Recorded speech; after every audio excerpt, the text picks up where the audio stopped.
बर' हारिनि अलखद बड'लेण्ड इंखं टेलिभिजननि बिथिंनिफ्राय बर' हारिनि अलखदनि सायाव गोबांथार हाबाफारि बानजायबाय थानाय जादों सावरायथुन हाबाफारि आरो दा समाव जों सावरायनो लादों जे बर' हारिया आथिखालाव सैजो खालामफुनांनाय गोबांथार थासारि सोलोंथाइ रांखान्थि राजखान्थि समाजखान्थि बायदि बिथिङाव दिनै बर' समाजा उन सोनानै दङ होननांगोन गावजों गावनि गेजेराव एना एनि गोरोबलायनाय गैया फोथायलायनाय गैया बे जाहैबाय राजखान्थिखौ लानानै फैगौ बिसायख'थिखौ लानानै बड'लेण्डनि बिसायख'थि जानो थांगासिनो दङ दिनैनि समाव जोङो नुनो मोनदों जे गाव हारिनि गेजेराव थानाय गौथुमफोरनि दैदेनगिरिमोननि फारसे गोबांथार गाज्रि गाज्रि राव बाहायनायफ्रा जादों ससियेल मिडियानि गेजेरजों दा समाव जों नुनो मोनदों गेदेरखौ मान होनाय जोंनि समाजाव गैया जादों उन्दै उन्दै गथ'फोरनि जेनाखि वाट्सएपआव सावरायनाय ससियेल मिडियानि गेजेरजों बांसावलायनाय बेफोरो जोंखौहाय बर' हारिखौ मबे लामाजों लांगोन बेयो जोबोद साननो गोनां बाथ्रा दाख्लैबावैसो बर' थुनलाइ आफादनि आफादगिरि गाहाय नेहाथारि आबोबनि आफादगिरि नेहाथारि लोगोसेनो बर'नि गोबांथार दैदेनगिरिमोनखौ बांसावनाय जादोंमोन बेफोर बिथिङा बर' हारिखौ दुखु सैहोदों बेखौनो बुंनांगोन दा समाव जों सावरायनो लादों जे फैगौ समाव बर' हारि थामोन्थानि थाखाय बर' हारिया माबायदि आवगायलांनांगोन दिनै जोङो बड'लेण्ड इंखं टेलिभिजननि बिथिंनिफ्राय हांख्रायनानै लाबोदों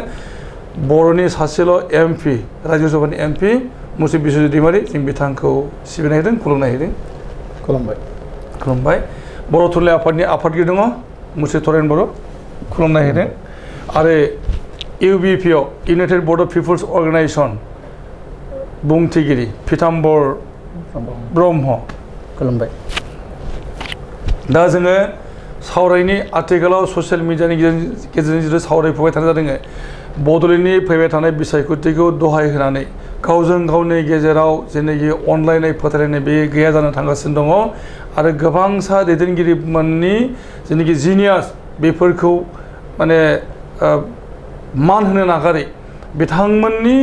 गाज्रि बाथ्रा बुंनाय जादों बेफोरनि सायाव जोङो माबोरै गाबथानो हायो जोङो गिबियावनो सावरायनि बिस्वजित दैमारि बिथांजों बिथाङा गावनि मोन्दांथिखौ बुंनाय जागोन आरो बिथाङा जोंनि बर' समाजनो उन जोलैनो मोनसे मेसेज दैथायगोन बे सावरायनायनि गेजेरजों नोंथाङा नुदों जे ससियेल मिडियानि गेजेरजों जोंनि बर' हारि थामोन्थानि बिथिङा गेब्लेनो थांगासिनो दङ नोंथाङा मा बुङो ना बेथ' नुबाय थानाय बाथ्रा बे जाबायनो थादों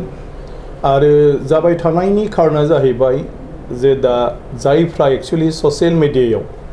एक्टिभलि पार्टिसिपेट खालामो बिसोरहा गोबां जेबो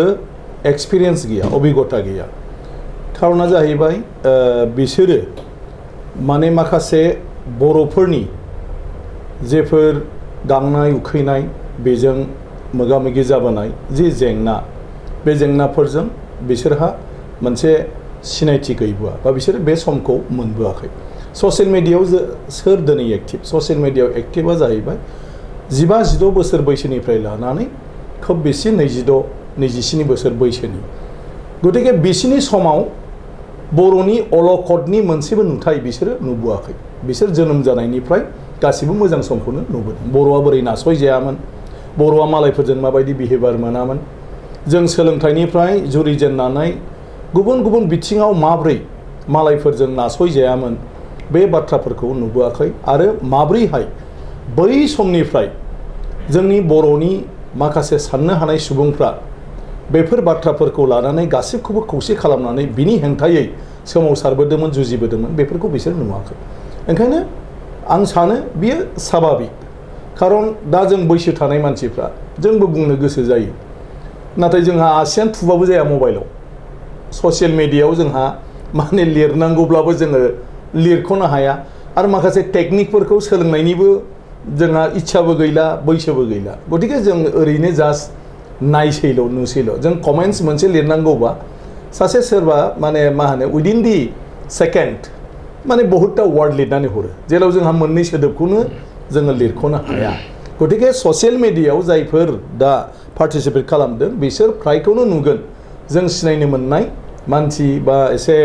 गागि समाजखौ दैदेननाय मानसि बा माखासे स्कलारफोर बिसोर बे ससियेल मिडियायाव माने गैया माने जायफ्रा माखासे रोंगौथि गोनां मानसिफोर दा खोथाया जाहैबाय बे सेक्सननि जि जोंनि जोलैफोर दं सुबुंफोर दं बिसोरखौ जों माब्रैहाय माने मोजां लामायाव मोजां साननायाव मोजां डिबेटआव आरो कनस्ट्राक्टिभ लाइनआव सावरायलायनायाव जों बिसोरखौ बोरैहाय लाबोनो हानो दा बे जोंनि थाखाय बयनिबो थाखाय साननांगौ बाथ्राया बे ओंखायनो माब्लाबा आं ससियेल मिडियायाव आं बेफोरखौ बारा माबा लाया बे जाखागोन स्वाभाबिक जानो गोनां खारन बिसोरो गुबै माने जेंनाजों मोगा मोगि जाबोयै माने माब्लाबाबो बेफोरखौ बिसोरो मोनथिफेराखै बिसोरो दिनैहाय जुदि माबा मोनसे जाहैब्ला फेस जाहैब्ला होमबासो मोनथिगोन दिनै जायफोरखौ बिसोरो इसिबां गोरलै लानानै सावरायदों समालोचना खालामदों बिनि रिजाल्टआ मा जाहैनो हागौ खिन्थु बिदि होननानै हगारनानै होयोब्लाबोथ' गिनांगौ जाहैलायबाय दानियाब्ला बे बेलायाव मोनसे आं सरजाबनो नागिरदों बे जाहैबाय जे दा समावहाय जेनाखि राजखान्थिनि जेनाखि जाफुनाय सावरायनाय आरो जानो थांगासिनो फैगौ 31 आगस्टआव बिल उत्थापन खालामनाय जादों बर'फोरनि मोनसे एरेन्जमेन्ट बर' कसारि वेलफेयार काउन्सिल बिटिसिनि बायजोआव थानाय बर' गामिफोरखौ लानानै मोनसे काउन्सिल जानो थांगासिनो दङ आसामाव आरो बिनि थाखाय सनितपुर आरो बिश्वनाथ बे मोननै जिल्लानि बर'फोरनि गामियाबो बे बर' कसारि वेलफेयार काउन्सिलाव सोसननायनि बाथ्रा नाथाय बेवहाय माखासे सेंग्रा जालियाफोरा माने एसे गामियाव हाबनानैहाय गोबांसाखौहाय बुंदों ओरै जादों जे माने बिटिआर एकर्ड जितु जानानै थांबाय दा बिटिआरआ माने सनितपुर आरो बिश्वनाथखौ थिसनफानांगौ बिदि बुंनाय जादों आरो बर' कसारि वेलफेयार काउन्सिलाव हाबनाङा बेबायदि सेंग्रा जालिया गथ'फोर बर'फोर बे हालामावहाय दा बेखौ माने जोबोद दुंगाखांनायजों बिथांमोना इमसनेलि बुंबाय थादों होननाय जादों दा बे बेलायावहाय मा बोसोन नागिरो नोंथाङा नाय बे जाहैबाय बिटिसिनि बायहेरायाव थानाय आरो 6 शिड्युल एरियानि बायहेरायाव थानाय जि बर'फोर दं बे बर'फोरखौ गुबुन गुबुन ट्राइबेलफोर बायदिनो बर' कसारि अट'नमास काउन्सिल दानानै होनानै बिसोरनि भाषा कला संस्कृति राव हारिमु थुनलाइ रांखान्थियारि समाजखान्थियारि आरो गुबुन गुबुन बिथिङाव जौगानाय लाबोनो थाखाय बे सोमावसारनायखौ इउपिपिअआ खालामबोदोंमोन आरो बे मथे कंग्रेसनि समावनो बेखौ बाथ्रा होदोंमोन दानो थाखाय थिरांथा लादोंमोन आरो केबिनेटबो पास खालामदोंमोन बिनि उनाव बिजेपिनि सरकार फैबाय बिजेपिनि सरकार फैनानै गोबां सम बेखौ सावरायनाय जादों आरो बिजेपिआबो बेखौ खालामनो थाखाय आखायाव लादों अदेबानि बे बेलायाव बर'नि बायदिसिना सोमावसारनाय जेंनाखौ लाफानानै खेबसेयावनो बेखौ फोजोबस्रांनो होननानैबो माखासे सम नेनाय जादों आरो बेराफारसेथिं आलादा रायजो बड'लेण्डनि डिमान्डखौ लानानै माखासे जोंनि दैदेनगिरिफ्रा आरो बड'लेण्डनि बाहेरायाव थानाय माखासे बेबायदिनो सोमावसारनायजों लोब्बा थानाय मानसिफ्रा बेखौ खेंस्लायै माने मा होनो बाजानाय दिन्थिबोदों जे बे जायोब्ला बड'लेण्डआ माने बिटिसिखौ लानानैल' बड'लेण्ड जागोन आरो बाहेराया जानाय नङा बेफोरबायदि बायदिसिना बाथ्राजों बियो डिले जाबोदों थेवब्लाबो थांनाय बोसोरनि बाजेटआव बेखौ घोषणा खालामनाय जादों जे बर' कसारि अट'नमास काउन्सिलखौ दानानै होनो थाखाय गभर्नमेन्टआ थांखि लाबाय बिनि उनाव बेखौ लोगो लोगो माने राहा लानो नागिरबायमोन बे समावनो दुलाराय बर' फरायसा आफाद आरो एनडिएफबिनि माखासे सेक्सना जेब्ला सावरायबाय थाबाय अब्ला बेवहाय माखासे बाथ्रा फैबाय जोंबो बेवहाय जोंनाव जेला भिउ लादोंमोन आइबिनि मानसिफोर हम मिनिस्ट्रिनि मानसिफोर बा आसाम गभर्नमेन्टजों जेब्ला रायलायदोंमोन होमब्ला मोनसे बयखौबो माने खौसेयाव लाबोनानै खेबसेयैनो समस्याखौ जुदि समाधान खालामलायनो हायोब्ला गाज्रि नङा ओंखायनो गासिबनिखौबो खोनासंनानै लांलायोब्ला मोजां आरो बे बेलायावनो मोनसे बाथ्राया फैबाय जे बेखौ बर' कसारि अट'नमास काउन्सिलावथ' थांखि जाखाबाय रायजो सरकार केबिनेटआबो पास जाखाबाय गतिके एकर्डआव बेखौबो मोनसे सोदेरनाय जाथोंसै जाहाथे माने बर' जेंना समाधान खालामनायनि बेलायाव बेबो मोनसे पइन्ट जायो जिहेतु कार्यक्षेत्र एसे आद्रा दंबावो बेबायदियै बियो एकर्डआव फैदों अदेबानि बियो आवगायखाबायमोन दा आवगायखानाय लेखायै दा बर' कसारि अट'नमास काउन्सिलखौ दाख्लैहाय सावरायलायनानै फाइनाल जाबाय ओमफ्राय दा बिलाबो गासिबो ड्राफ्ट जाजोब्बाय आरो बेखौ नैबे जिथु गोदान माने एसेम्बलि सेसन जगोन 31 आगस्ट आरो 1-2 सेप्टेम्बर 31 आगस्ट आरो 1-2 सेप्टेम्बर बे सेसनाव माने बिलखौ पास खालामनायनि बाथ्रा आरो बिल पास खालामब्लानो बर' कसारि अट'नमास काउन्सिला आयेन महरै माने गायसन जासिगोन आरोखि महर जासिगोन दा बे थांबाय मोनसे बाथ्राया फैबाय जे दिनैनि जिथु बर' गोदान सुक्ति बे बर' सुक्ति मथे जोंनि बिटिसिनि एरियाखौ बारायनाय आरो बिटिसिनि एक्जिस्टिं एरियाखौ दानख'नायनि मोनसे प्रभिजन दङ दा बे बेलायाव बिटिसिनि बायह्राखौ लानानै बर' कसारि अट'नमास काउन्सिल दानो थांनायाव जि सनितपुर जिल्लानि बाथ्राखौ बुंबाय थादों बेखौ लानानै एसे माने मा होनो जेंना सफैदों जे बर' कसारि अट'नमास काउन्सिलाव सनितपुर जिल्लाखौ दोनथ'नानै खालामनो ना सनितपुर जिल्लानि बर' जिखिनि दं बेखौ बर' कसारि अट'नमास काउन्सिलाव सोनानै खालामनो दा बेवहाय सनितपुर जिल्लानि मानसिफोरनि गेजेराव मोनसे गावसिनि गेजेरावनो बिनि सायाव माबाया जालायबाय थादों बे थांखिनि सायाव गोनो गोथोआ सावरायलायनाया खायफा होनदों हाबनांगौ बर' कसारि अट'नमास काउन्सिलाव खायफा होनदों नङा जेसेबां हाबो बड'लेण्डआव हाबग्रोनांगौ अदेबानि गभर्नमेन्टजों जों रायज्लायनानै मोनसे बाथ्राखौ थिग खालामनानै दोनदों दा जे सनितपुर जिल्लानि बाथ्रा मोननै अपसन मोनसेया जाहैबाय बर' कसारि अट'नमास काउन्सिलाव हाबग्रोजोबनो हायो ओमफ्राय जायफ्रा देनां कमिसन दानानै जिखिनि गामिया बड'लेण्डआव हाबहोनायनि डिसिसन लायो अब्ला बेखौ बर' कसारि अट'नमास काउन्सिलनिफ्राय बड'लेण्डआव हरनाय जागोन बेवहाय जेबो प्रब्लेम थाया बे मोनसेया जाहैबाय टटेल बर' कसारि अट'नमास काउन्सिलाव सनितपुर जिल्लाया जुदि गावसोर गोसो गैयाब्ला बर'फ्रा होमब्ला बर' कसारि अट'नमास काउन्सिलाव हाबालासिनो थानो हागोन आरो देनांहाय कमिसना जुदि माने माखासेखौ सोनानै बबेखौबा सोनो हायाखैब्ला बियो बर' कसारि अट'नमास काउन्सिलाव हाबहैफिननो हागोन दा बे जाहैबाय आं स्वयं थानानै गभर्नमेन्टजों दानि स्टेट गभर्नमेन्टजों doctor Himanta Biswa Sarma chief minister बिथांमोनजों रायलायनानै दा दोननाय खारन जेंनाया फैखागोन ओंखायनो जायखि नांलाया खमलाया आङो गावनि सासे एमपि हिसाबै आं दिनै बयखौबो मोनहायो हिसाबै बेफोर बाथ्राफोरखौ अलरेडि माखासे प्रेक्टिकेल प्रब्लेमा फैगोन आरो उनाव जों साफार जागोन बे खोथाफोरखौ रायलायगासिनो दंखायो दा खोथाया जाहैबाय डिसिसनखौ लानांगोन सनितपुर डिस्ट्रिक्टनि बर'फ्रा अलरेडि इउबिपिअनिफ्राय जिखिनि मुभ लादों बेवहाय गासिबो सनितपुर डिस्ट्रिक्टनि गामिफोरखौ लिस्ट खालामनाय जादों आरो गासिबो डिसिफोरखौनो दा WPTBC डिपार्टमेन्टनिफ्राय बर' इनहेबिटेड गामिखौ दा बिहरनाय जादों आरोखि खिन्थु मोनसे साननांगौ बाथ्राया बे जे बड'लेण्डआव गामि सोनाय दाननायनि खामानिया माब्ला जागोन जुदि 2 बोसोर उनावसो जागोन बा 2 बोसोरसिमखौ बड'लेण्डआवबो गैया बर' कसारियावबो गैयालासिनो थानाया उचित जागोन ना अनुचित जागोन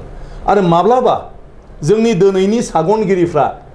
खौसेयै थानानै बे बर' एकर्ड इमप्लिमेन्टेसननि थाखाय नांनो हानाय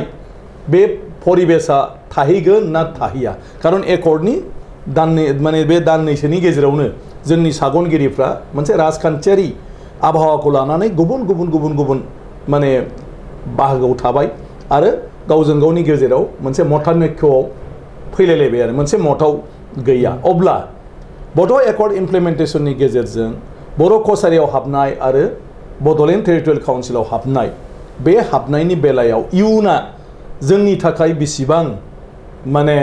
आरजाथाव जानानै थागोन बे खिन्थु साननो गोनां बाथ्रा बेखौ आं सनितपुर डिस्ट्रिक्टनि सुबुंफोरखौबो बुंदों जे दानो साननानै नाय समा जेब्लाबो एखे थाया खिन्थु कन्डिशना मोनसेया जाहैबाय जेब्ला बड'लेण्डआव हाबैनि बाथ्रा फैगोन कमिसना डिसाइड खालामगोन बिनि उनाव जुदि बड'लेण्डआव हाबाब्लाबो बर' कसारियाव हाबनो हागोन मोनसेया जाहैबाय दा बर' कसारियाव हाबखाजोबनो हागोन जेब्लानोखि कमिसन जयो अब्ला बर' कसारियाव हाबनायफ्राबो सनितपुर डिस्ट्रिक्टना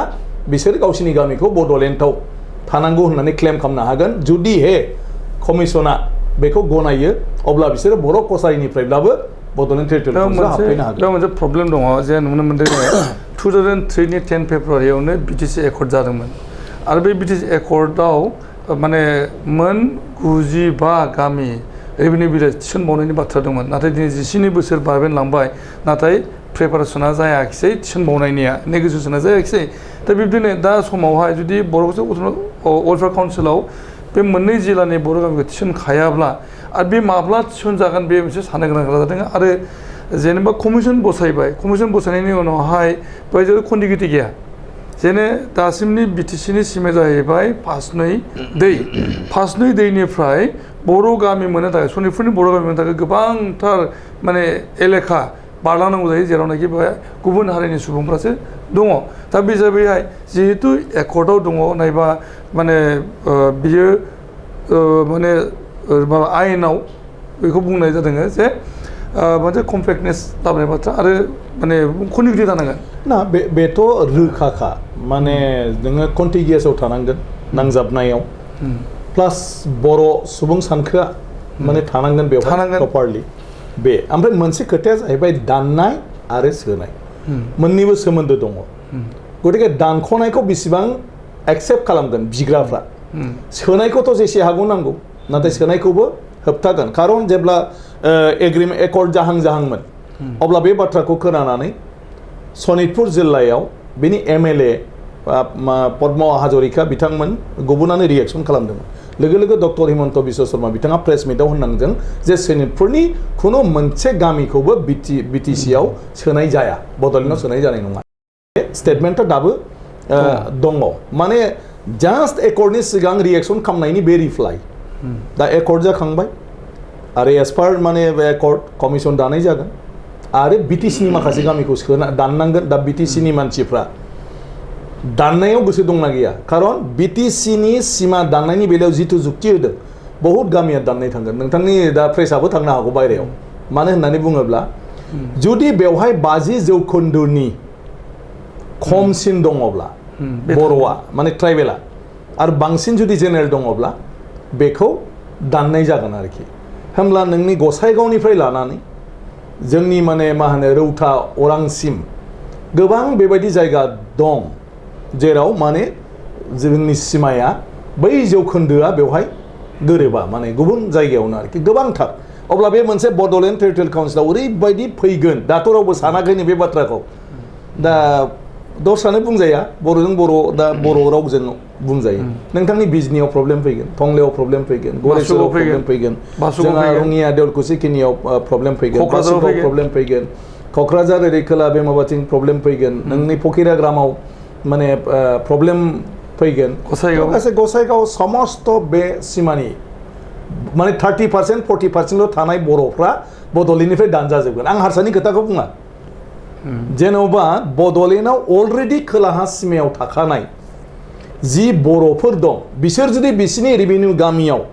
50% जुदि खमब्ला बर'ल' नङा ट्राइबेल हिसाबै बिसोर बड'लेण्डनिफ्राय दानजागोन थारमाने बर'आबो थांफानांगोन दा बेबायदि बर'फ्रा मानसिक भाबै मेन्टेलि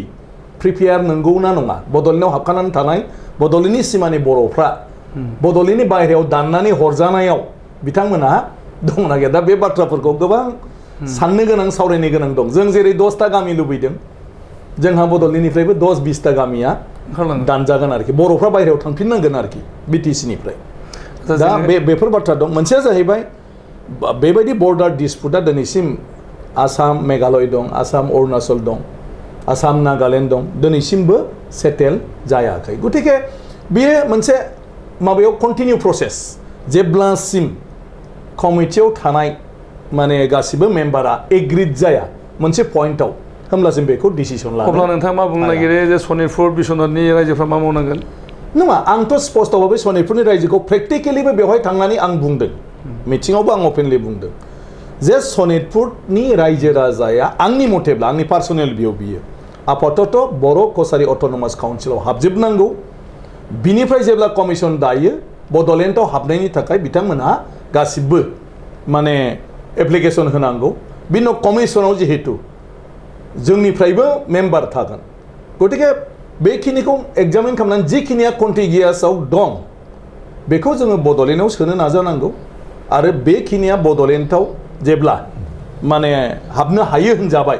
होमब्ला बर' कसारि अट'नमास काउन्सिलनिफ्राय डाइरेक्टलि बेखौ सोनांगोन आरो बेखौ गभर्नमेन्टआ एग्रि दं दिनैनि दिनाव गतिके बेखिनिखौ मोनसे मा होनो गभर्नमेन्ट आरो जोंनि आन्दलनकारि मोनसे आरो खेबसेबाव एकर्ड इमप्लिमेन्टेसनाव आरो लिरनानै लानो हाबावो आदसा खिन्थु नोङो उननि पर्यायखौ खुनु नोङो गेरेन्टि होनो हाया होमब्ला बड'लेण्डआबो जुदि सिमा बारायला सिमा दाननाय जाला आरो बर' कसारिबो अलरेडि नटिफाइड जानानै जुदि बिस्रा माखासे एलेकायाव जालांबाय थायोबा बे सनितपुर डिस्ट्रिक्टआ टटेलि आन्दायनाय माने बिदि जेबो गैयै जानानै थागोन आरोखि खिन्थु आफ्टार अल थ' मानसिफोरनि सेन्टिमेन्ट दिनैनि दिनाव जों मा बुंनो दहायनो नोंथाङा बुंबाय दानि लाइमोनफोरनि साननाय हरनाय माबा माबि गतिके बे बेलायाव सोरखौबा आं इनसिस्ट खालामनो थाङा खिन्थु आंहा दायित्व दं हिसाबै आं बे बेलायाव अलरेडि रायलायदोंबो आरो आंनि जि एक्सपिरियेन्स लास्ट 20 इयार्स पलिटिकेल जि एक्सपिरियेन्स आरो पाब्लिक लाइफ जि 32 इयार्स आंनि एक्सपिरियेन्स 88निफ्राय आं दङ पाब्लिक लाइफआव कन्टिनिउ बिनि सोमावसारनाय बायदिसिना गभर्नमेन्टनि फांसनारि दा एसेम्ब्लियाव पार्लियामेन्टआव थानानै मालाबा मन्त्रि मुख्यमन्त्रिफोरजों थानानै बेफोरनि गासिबो जेफोर आंनि अभिगता बे अभिगताया बुङो जे दिनै जोङो सबखौनो उननिखौ आसा खालामनानै थानाया उचित नङा उननिखौ उनाव जोङो मावलांबाय थानांगौ गतिके बर' कसारिया जानोसै बेयाव हाबखादो आरो जेब्ला बड'लेण्डआव सोनांगौनि बाथ्रा फैयो होमब्ला जों कमिसनाव बेखौ पिटिसन होदो जों दान्दिसे ब्रेक लादों बिनि उनाव जों फैफिनगोन सावरायनायाव बर' हारिनि अलखद जों सावरायगासिनो दङ आरो बबे लामाजों जोङो बे अलखदखौ गाबथानो हागोन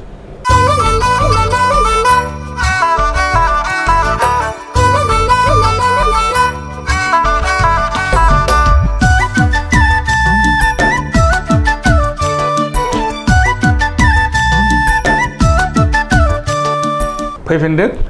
दा जों सावरायबाय दं बर' हारिनि अलखद बर' हारियाव आथिखालाव जोबोद जेंना सौग्रावफुनाय जादों माबे लामाजों जोङो थाङोब्ला जोंनि बे अलखदनिफ्राय बारग'नो हागोन जों बिदि सावरायदों दा समाव जों सावरायनि बर' थुनलाइ आफादनि आफादगिरि मुस्रि थरेन बर' बिथांजों नोंथाङा बर'नि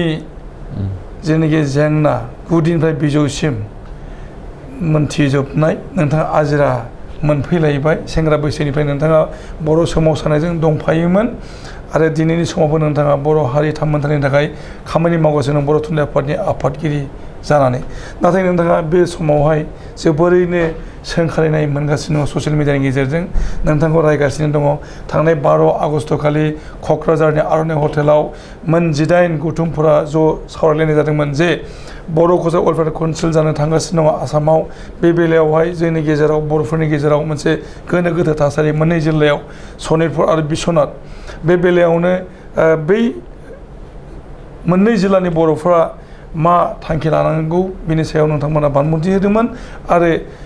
बिटिआर एकर्डनि सायाव रिभिउनिबो बाथ्रा नोंथांमोना बुंदोंमोन दा बेखौ लानानै नोंथांखौ जोबोद सोंखारि जादों बर' थुनलाइ आफादनि मान सन्मान दोनालासिनो सावरायनायबा जागासिनो ससियेल मिडियायाव नोंथाङा मा बुङो साबायखर थाबाय बे बेलायाव जोबोद दुखु गोनां खौरां जे आसलते जोङो हारिमायारि आफाद हिसाबै जोंथ' बिटिआर सुक्तिखौ जोङो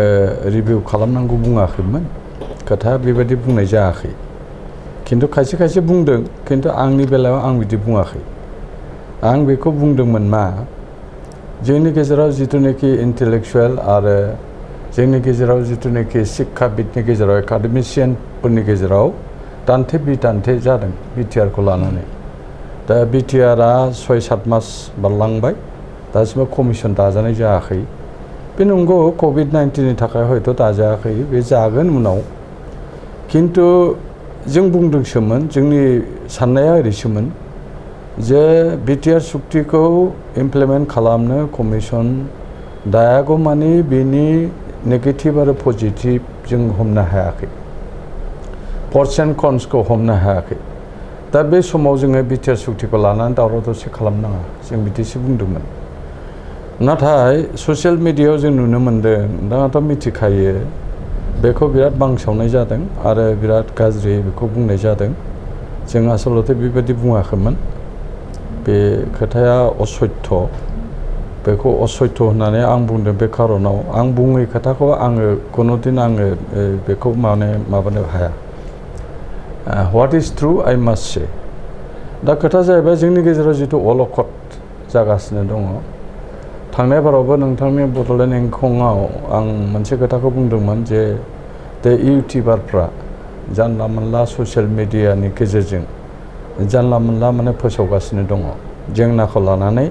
आरो गुबुन गुबुन जेंनाखौ लानानै बेबादि जाहाथे जोंनि गेजेराव जाया माने यं जेनेरेसनखौ मिसलिड खालामनो नाङा आं बेखौसो बुंदोंमोन यं जेनेरेसन शुड नट बी मिसलिडेड बे खोथाखौसो आं बुंदोंमोन दा खोथा जाहैबाय दिनै सनितपुरनि मानसिफ्रा मैयाबो आंनो फन हरदों जे बर' कसारि अट'नमास वेलफेयार काउन्सिल जागासिनो दङ बर' थुनलाइ आफादा मा बुङो आं बुंदों जों मा बुंनो हानो बेथ' बिटिआर सुक्तिनि गेजेरजों मा जायो मा जाया बेथ' उननि खोथा खिन्थु मोनसे खोथाखौ आरो बिसोरो बुंलायबाय मा जे स्कुला थांनाय 15 आगस्टआव मानो लाजादिया बर' मिडियामनि स्कुला मानो थालांजोबखो बर' मिडियामनि स्कुला मानो थालांखो बावहाय ओरैबायदि पिक्चार होदों गंसे सनितपुरनि स्कुलनि पिक्चार होदों जे स्कुला माने बायला जिला आरो स्कुला माने थरजा बेरानि बिदि होदों ओमफ्राय आं बुंदों व्हाट इज द लेन्ड पजिशन अफ द स्कुल क्राइटेरिया मिलायाबा बे मन्थ्रिया बोरै हानो बेखौलाय क्राइटेरिया मिलायाबा बे स्कुलखौ लानाय लायैनि खोथाखौ जों बोरै बुंनो जेनेबा स्कुलानो क्राइटेरिया मिलाया सोरबा सरकारि हायाव दं सोरबा फरेस्ट लेन्डआव दं दिनै आसाम गभर्नमेन्टआ जोंनि मन्थ्रि चन्दन ब्रह्मखौ लानानै बेखौ आरएफखौ माने आरएफखौ एफआरसि खालामनो नाजागासिनो दं आरो बेथ' प्राय खेब्रै खेबबासो मिटिंबो जालांबाय सनितपुरनि बे हा हुखौ लानानै बायदिसिना जों सानदों मा जे थाबैनो बे जाफुङोब्ला बे स्कुल माखासेया लाजागोन आरो बेल' नङा बहुद क्राइटेरिया मिलायैयाव बे स्कुलफ्रा लाजायाखै पस्ट प्रभिन्सियेलाइजेसन एक्टआबो जायाखै आच्छा दा बेल' नङा आउटसाइड बिटिसि आरो बिटिसिनि उइदिन दा बिटिसिआवथ' जेनेबा पस्ट प्रभिन्सियेलाइजेसन एक्टआ पास जायाखै बयबो मिथिखागौ दा आसाम गभर्नमेन्टआ 2006 सिम पारमिसन आरो रिकगनिसनखौ लादों आरो बेबो क्राइटेरिया मिलायथारनांगोन दा क्राइटेरिया मिलायोब्ला बिसोर बे स्कुल माखासेखौ लादों आरो गाबोन हयथ' 27 तारिखआव एपइन्टमेन्टबो होनायनि बाथ्रा बुंदों दा एपइन्टमेन्ट होनायनि बाथ्रा बुंदोंब्ला हयथ' माखासे स्कुला फार्स्ट फेजआव थालांगोन होनदों माखासे स्कुला सेकेन्ड फेजआव जागोन होननानै बुंदों बे खोथा दा जोङो जोंनि गेजेराव माने जिथुनिखि माने गोरोन्थि सानलायलायनाय बे गोरोन्थि साननाया जाना जोंबो नाजागासिनो दं जोङो गभर्नमेन्ट पेट्रनेज लानानै खामानिखौ मावगासिनो दङ जोङो गभर्नमेन्ट पेट्रनेज नङाबा दिनै जों खामानिखौ जेबो मावनो हाया दिनै बिटिसिआबो गभर्नर रुलनि आन्दाराव दङ जे बिटिसिआ गभर्नर रुलनि आन्दाराव थांनाय लोगो लोगो बेनि माखासे प्रसेस बे प्रसेसफ्रा गासिबो स्टेगनेन्ट जाजोब्बाय आरो स्टेगनेन्ट जानाय लोगो लोगो दिनै बिटिसि डाइरेक्टराबो गुबुन हारिया थांबाय बर' सासे दङमोन बेबो गैला गतिके प्रिन्सिपाल सेक्रेटारियाबो बर' दङमोन बेबो गैला गतिके जोंहा दुखु गोनां खौराङा बेनो जे जोंनि इस्युस एन्ड प्रब्लेम्सफोरखौ सोर नायगोन गभर्नरनि मानसिया नायगोन ना सोरबाया नायगोन बेखौथ' जोङो साननांगौ दा दुखु गोनां खौराङा बेनो जे जोङो बर' बिजोंखौ बासायनो थांनायाव आरो बर' बिजोंनि जिथुनिखि दानि अबस्था दाख्लै आङो धेमाजिनिफ्राय मोनसे रिपर्ट मोनदों जे पिटिआर मेनटेन खालामनायनि थाखाय पिउपिल्स टिचार्स रेशिय' 1:30 मेनटेन खालामनायनि थाखाय स्कुलखौ मार्जार खालामनो नागिरदों बे स्कुल मार्जारखौथ' जोङो जोंनि सोलोंथाइ मन्थ्रि हिमन्त बिश्व शर्माजों जोङो एमपिखौ लानानैबो सावरायखांबाय नै दाख्लै बावैसो जे जों बुंदों जे बे कभिड-19 समाव स्कुलखौ डिस्टार्ब खालामथ'नो नाङा गतिके नोंथाङा नर्मेल सिचुएसन जायोबा बेखौ खालाम बेखौ बुंनाय जादों आनिफ्राय जों नुनो मोनदों जे माने अनेक जुनियर कलेज अनेक माबा कलेज बेबो लाजायाखै क्राइटेरिया फुलफिल जायाखै दा एनइपि फैबाय दा एनइपि फैनाय लोगो लोगो निउ एडुकेसन पलिसि फैनाय लोगो लोगो कमप्लिट सेबा 2021 निफ्राय कमप्लिट सेबा चेन्ज जागोन दा चेन्ज जायोबा गते एडुकेसनाल सेबानो चेन्ज जागोन दा जोंहा बहाय मोनसे एडभाइजरि कमिटि प्लेनिं कमिटि बायदि दादों जोंनि बर' थुनलाइ आफादनि गाहाय नेहाथारि प्रसान्त बर'खौ वान अफ द मेम्बार आउट अफ 40 मेम्बार्सनि भितराव सासे बर' थुनलाइ आफादनि गाहाय नेहाथारिखौ लादों बे जोंनि थाखाय मोजां खोथा जोङो माखासे साजेसन होगोन इनोभेटिभ साजेसन बे दा खोथा जाहैदों बे क्रिटिकेल जांक्साराव जोङो बबे लामाजों थाङोबा हारिखौ जों आब्रुथि गोनां हिसाबै जोङो सोलिनो हागोन जे जोङो गुबुन हारिनि आखाइनिफ्राय जों बोरै रैखा मोननो हागोन बे खोथाखौबो जोङो साननांगौ खालि नोङो राजखान्थि बिथिंखौल' नाहरबा जानाय नङा राजखान्थि दोलोआ दिनै नांलाय खमलाय जादों माबा जादों बे खोथाखौल' जों सिन्था खालामबा जानाय नङा जोंहा 21st सेन्चुरियाव दानि फेसबुक एरियायाव दानि माने ग्लबेलाइज मुगायाव जोंहा मावनांगौ अनेक दं कम्पिटिटिभ मुगायाव जोंहा चेलेन्जिं जोङो मावनो गोनां दङ दिनै वेबारनि प्रग्रामजों जोङो माने निउ जेनेरेसनफोरखौ जों एक्टिभाइ खालामनो नाजागासिनो दङ जों माब्रै माने e-learning e-teachingनि गेजेरजों जोङो हाउ टु एक्टिभाइट आवर पिपल जोङो माब्रै बे मानसिफोरखौ जोङो लाबोनो हागोन जोंहा बेखौसो सिन्था जानानै दङ बे समाव जुदि जोङो फिसा फिसौ खोथाखौ लानानै जों दावराव दावसि जायो माबा जायो उमुक जायो थुमुक जायो बेथ' खोथाया मोजां नङा आंनि मथेबा मोजां नङा दा बेफोरखौ ज्राब गानलायनांगौ जोङो मोनसे गेरेमसा हारि बर' हारि दानो थाखाय जोङो बड'फा उपेन्द्रनाथ ब्रह्मनि जिथु सान्थौ आरो सानस्रि बेखौ जुदि जोङो गोसोआव लानानै जुदि खामानि मावाबा बर' जाथिया दा 21st सेन्चुरियावबो गबगोन आङोथ' सानो गबनायनि लामायाव फैदों खारन जोङो मिडियायाव नाय मैयानि प्रिन्टेड मिडिया मैयानि इलेक्ट्रनिक मिडियाफ्राव नुदों आं जे बर'फोर दावगानायखौ माने बेखौ जोख्लायनो थाखाय नाजागासिनो दङ साधारन खोथाखौ लानानै बिराद जोख्लायनो नाजागासिनो दं दा हा हुनि बेलायाव ट्राइबेल बेल्ट एन्ड ब्लकनि बेलायाव दाख्लै गभर्नमेन्टआ मोनसे फोसावबायानो जे एग्रिकालचार लेन्डखौ 10 बिघा बे इन्डास्ट्रियेल पारपासाव माने हाखौ लानाय जासिगोन होननानै दा बेफोर खामानिखौ सोर मावगोन बेफोर खामानिखौ गभर्नमेन्ट पेट्रनेज लानानै जुदि दानि जायफोर पावाराव दङ राजखान्थि पावाराव दङ बिसोर मावाबा सोर मावगोन बेखौलाय जोंथ' माने सिभिल ससाइटिनि मानसिया बेखौ बुंहैनो हायाना जोंथ' मावनो हायाना बेखौ मोनसे अजद फैबाय थादों बे जाहैबाय जे बर' थुनलाइ आफादा सरकारनि माने सेरावहाय गोबांथार बिनांगौ दं बिनांगौ थायो आरो बर'नि जेंनाफोरखौ सुस्रांनायनि थाखाय सरकारजों रायज्लायखानांगौ दं बबेखानि बे बेलायाव मोनसे खोथा दा जाफुदों बे जाहैबाय जे गभर्नर सासन जादों दा गभर्नर सासन जानाय हिसाबैहाय दा नोंथांमोनहा बर' थुनलाइ आफादनि मैखोम बिबानाव दङ बर' थुनलाइ आफादखौ दैदेननांगौ जाना फैदों दा बे बेलायाव माने सुंथानाय नोंथांमोना मोननो हानाय जायाखै ना मोनबाय दा सुंथानाय जोङो गभर्नर रुल जानाय लोगो लोगो जोङो माने गोदानै सायख'जानाय आगोलनि डाइरेक्टरा रिटायार जानायनि उनाव गोदान डाइरेक्टरखौ जोङो लोगो हमदोंमोन लोगो हमनानै जों गथै प्लेनिंखौ खालामदोंमोन जे माब्रै खालाम गभर्नर रुल टाइमाव बर' बिजोंनि बे खामानिफोरखौ माब्रै जों खालामनो धरिलक आं नोंथांनो मोनसे खोथा बुङो बे SI फोरनि DI फोरनि रेंकिं बे रेंकिंआ BTAD आरो नन BTAD मोननैबो माबायाव मोनसे आसाम गभर्नमेन्टनि रेंकिं जायो बेवहाय सिनियरिटि लिस्ट जायो बेवहायबो खालामनायनि बे लाइनाव आरो मोनसेखौ जोङो बुंदों मा हाई स्कुलखौ हायार सेकेन्डारि आपग्रेडेसन खालामो होमब्लासो जोङो दानि निउ एडुकेसन पलिसिनि जिथुनाखि 9, 10, 11, 12 मेन्डेटरि जिहेतु बर' बिजोंजों लांनायनि जोंहा माबा दंखायो बै समनि BTC सरकारा जोंनो NOC होबाय आसाम गभर्नमेन्टआबो डिसिसन लाबाय बेखौ बाजेट प्रभिजनावल' लांनांसिगौ होमब्लाना बै समनि मिनिस्टारा बुंदों मा NEP फैनाय लोगो लोगो गथै सेबआ सोलायगोन आरो बिनि कारिकुलामा सोलायगोन बेनिखायनो नोंथांमोना एसे नेथ' 2021 निफ्राय एकाडेमिक सेसननिफ्राय बेखौ जोङो स्टार्ट खालामगोन आरो जोङो सेबानि चेयारमेन हायार सेकेन्डारि काउन्सिलनि चेयारमेन बेजोंबो जोङो सावरायबाय थादों फनाव सावरायदों आरो COVID-19नि थाखाय जों फिजिकेलि लोगो हमनो हायाखै तथापि जोङो बहुत बेलायाव जोङो पलिटिकेल पेट्रनेज लानानै जों खामानि मावगासिनो दं बे मोनसे आरो मोनसेया जाहैबाय जोङो बर' थुनलाइ आफादा ओरैनो जनानै थायाखै बर' थुनलाइ आफादा माने दानि जिथुनिखि प्रभिन्सियेलाइजेसननि पलिसि लादों बे प्रभिन्सियेलाइजेसननि पलिसियाव जों बुंदों जे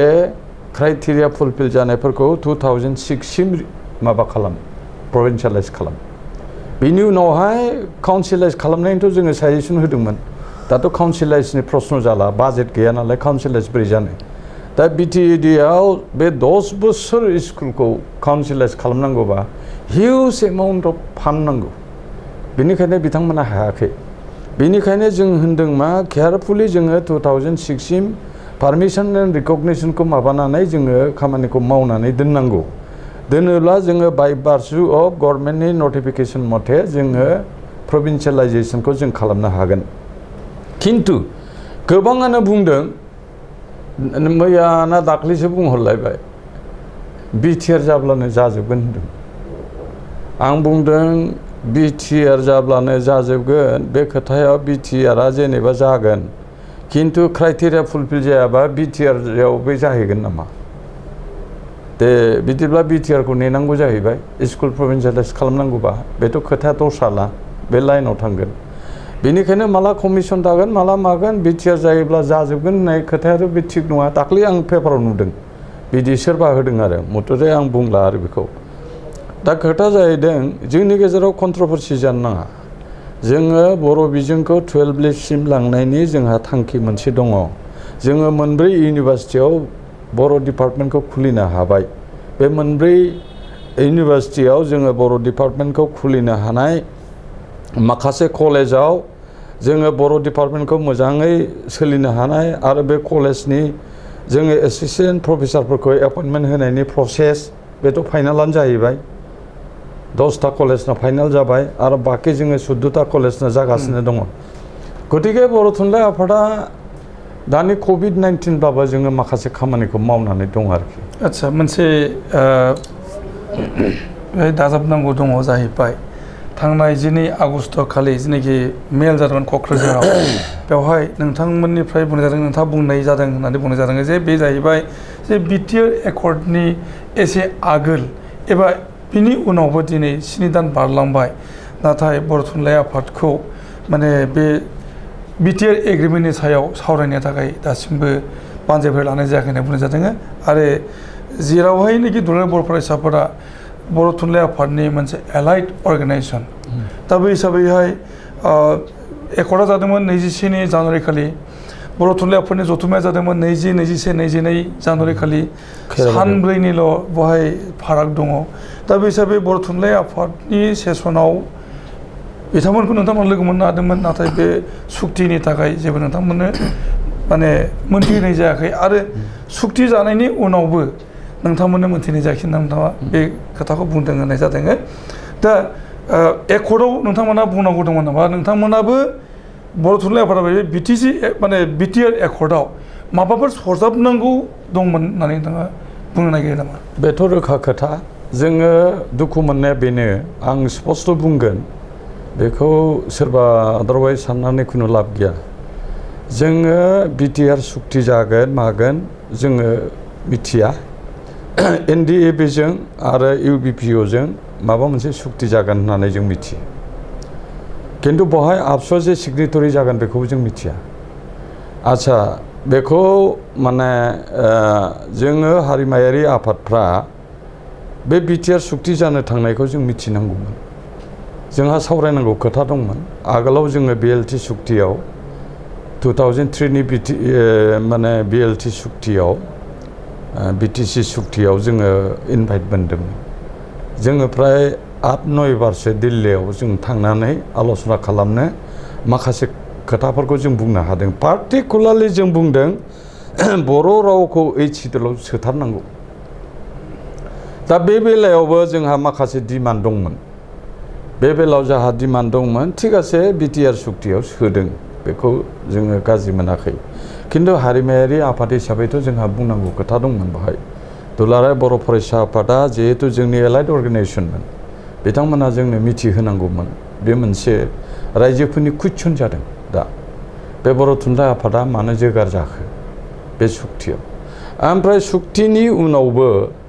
दा गोबाव जालांबाय खुनु दिन बे इस्युनि सायाव सावरायनाय जायासै दे सावरायनाय जायाखै प्रमद बर'आ जेनेबा इउपिपिएलआव थांबाय लरेन्सआ थालांबाय एबसुआव दिपेन बर'आ प्रेसिडेन्ट जाबाय दिनैसिमबो जोङो खुनु बिनि सायाव सावरायनाय नेगेटिभ एन्ड पजिटिभ सावरायनाय जों मोनाखिसै इनभाइटेसन बेखौथ' रोखायै बुंनांगोन ना व्हाट इज ट्रु आई मास्ट से बेखौथ' गुबुन हारिमायारि आफादफ्राबो बेखौ माने दुखु मोनदों आरोखि बेथ' नंगौ दा इस्युआ अनेक दंमोन जोंहा बुंनांगौ जेनेबा बै सेन्ट्रेल इउनिभार्सिटिनि इस्युआथ' आगोलनिनो बे डिमान्डमोन आरो सेपारेट डाइरेक्टरेटनि खोथायाथ' आगोलनि डिमान्डखा बियो बिजिनि अधिवेशनावनो जों लाखानायमोन आरो बिनि बादैबो जोंहा ट्राइबेल इउनिभार्सिटिनिबो कनसेप्ट दंमोन बेखौथ' जेनेबा लाबोबाय बिनि अनगाबो जोङो अमिशन्स एन्ड कमिशन्स माखासे जोंहा बुंनांगौ खोथा दंमोन खिन्थु जों बेखौ बुंनो हादिया बिथांमोनहा लाबोबाय थिग दं बेखौ गोरोबलायनायनि गेजेरजों बिथांमोनहा इमप्लिमेन्ट खालामनो नाजानांगौ आरो बर' रायजो राजाखौ माने बरायनांगौ माने बर' रायजो राजानि अपिनियनखौ अनार होनांगौ गतिके आंनि साननाया बे जोङो बर' थुनलाइ आफादा मोनसे हारिमायारि आफाद हिसाबै जों रावखौबो नेग्लेक्ट खालामबोआखै आरो जोङो एज पार कनस्टिटिउसनेल जोंहा बायल' दङ कनस्टिटिउसन दङ बर' थुनलाइ आफादा जों बेजों खारदों जोङो मावथारनो होननानै जों मावनो हाया खारन जोंहा केबिनेट दङ बिनि उनाव सेन्ट्रेल एक्जिकिउटिभ दं बिनि उनाव जोङो हाथाराबा जोङो डेलिगेटआव लाङो डेलिगेटआसो फाइनाल अथरिटि हाइएस्ट बडि बेवहाय डिसिसना जायो थांनाय बाराव खैराबारियावबो जोङो आल'सनाया जादोंमोन खैराबारियाव बुंनाय जादोंमोन साफा सानैया बुंदोंमोन जे बर' थुनलाइ आफादा माने बे बिटिआर सुक्तियाव मानो लिंजादिया आं बुंदों मानो लिंजादिया मानो मादिया दा बे खोथाखौ बुंनानै लाब गैया बेखौ बुंनो नांला आं बे खोथाखौ दोनदों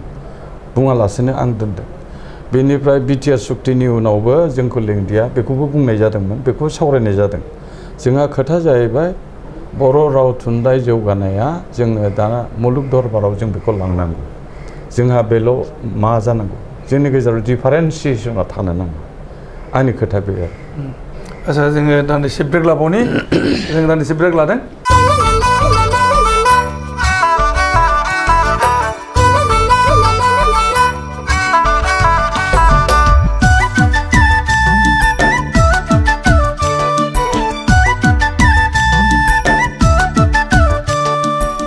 फैफिनदों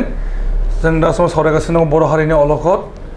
UBPO इउनाइटेड बड' पिपल्स अर्गेनाइजेसननि स्पिकार दङ पीताम्बर ब्रह्म जों बिथांजों सावरायगोन पीताम्बर ब्रह्म नोंथाङा आथिखालाव UBPOनि स्पिकार जानानै दङ नोंथांमोननि आफादा नाजायै जुजियै भारत सरकारजों बिटिआर सुक्तिनि समावहाय बर' कसारि वेलफेयार काउन्सिल बिटिसिनि बायजोआव थानाय बर'फोरनो होनो थांगासिनो दङ आरो बियो बावैसोनो आयेनाव आसामनि एसेम्ब्लियाव आयेनाव महर मोनसिगोन होननानै बुंनाय जादों बे सेटिंनि थाखाय दासिम सौग्रावनाय बिथिं जागासिनो दङ सनितपुर आरो बिश्वनाथ जिल्लायाव सनितपुर आरो बिश्वनाथ जिल्लानि रायजो राजाफ्रा जोबोद गोनो गोथोआव दङ जोङो बिटिआरआव थानायनि थाखाय जोङो सम नेनो ना दा समाव जोङो बर' कसारि वेलफेयार काउन्सिलाव हाबनो नोंथांमोना मा बानजायगासिनो दङ जोङो खौसेथि बर' सुबुं आफादनि जानानै थांनाय जि एकर्ड बे एकर्डनि सिगांनिफ्रायनो सारा बिटिसिनि बाहेरानि बर'फोरनि थाखाय जि अट'नमास काउन्सिल डिमान्ड लानानै हाबा मावबाय थादों बे समावबो जोङो गासैबो रायजो राजाफोरखौ खुलायै बुंदों जे एबारनि जि मोनसे काउन्सिल जों दागोन बा जोंनि डिमान्ड जि बेयाव न'खरसेबो बर'आ बाद थालांनाङा दा नैबे एकर्डनि उनाव जि मोनसे थासारि फैदों सनितपुर आरो बिश्वनाथ बे मोननै जिल्लाखौ लानानै दा बेयाव एकर्डनि सानसे उनावनो जोङो बिथांमोननि जायगायाव थांनानै बिथांमोननि गोबां आफादफोरखौ लेंनानै जोङो सावरायबोदों सावरायनानै जोंनिफ्राय जोङो स्पष्ट बुंदों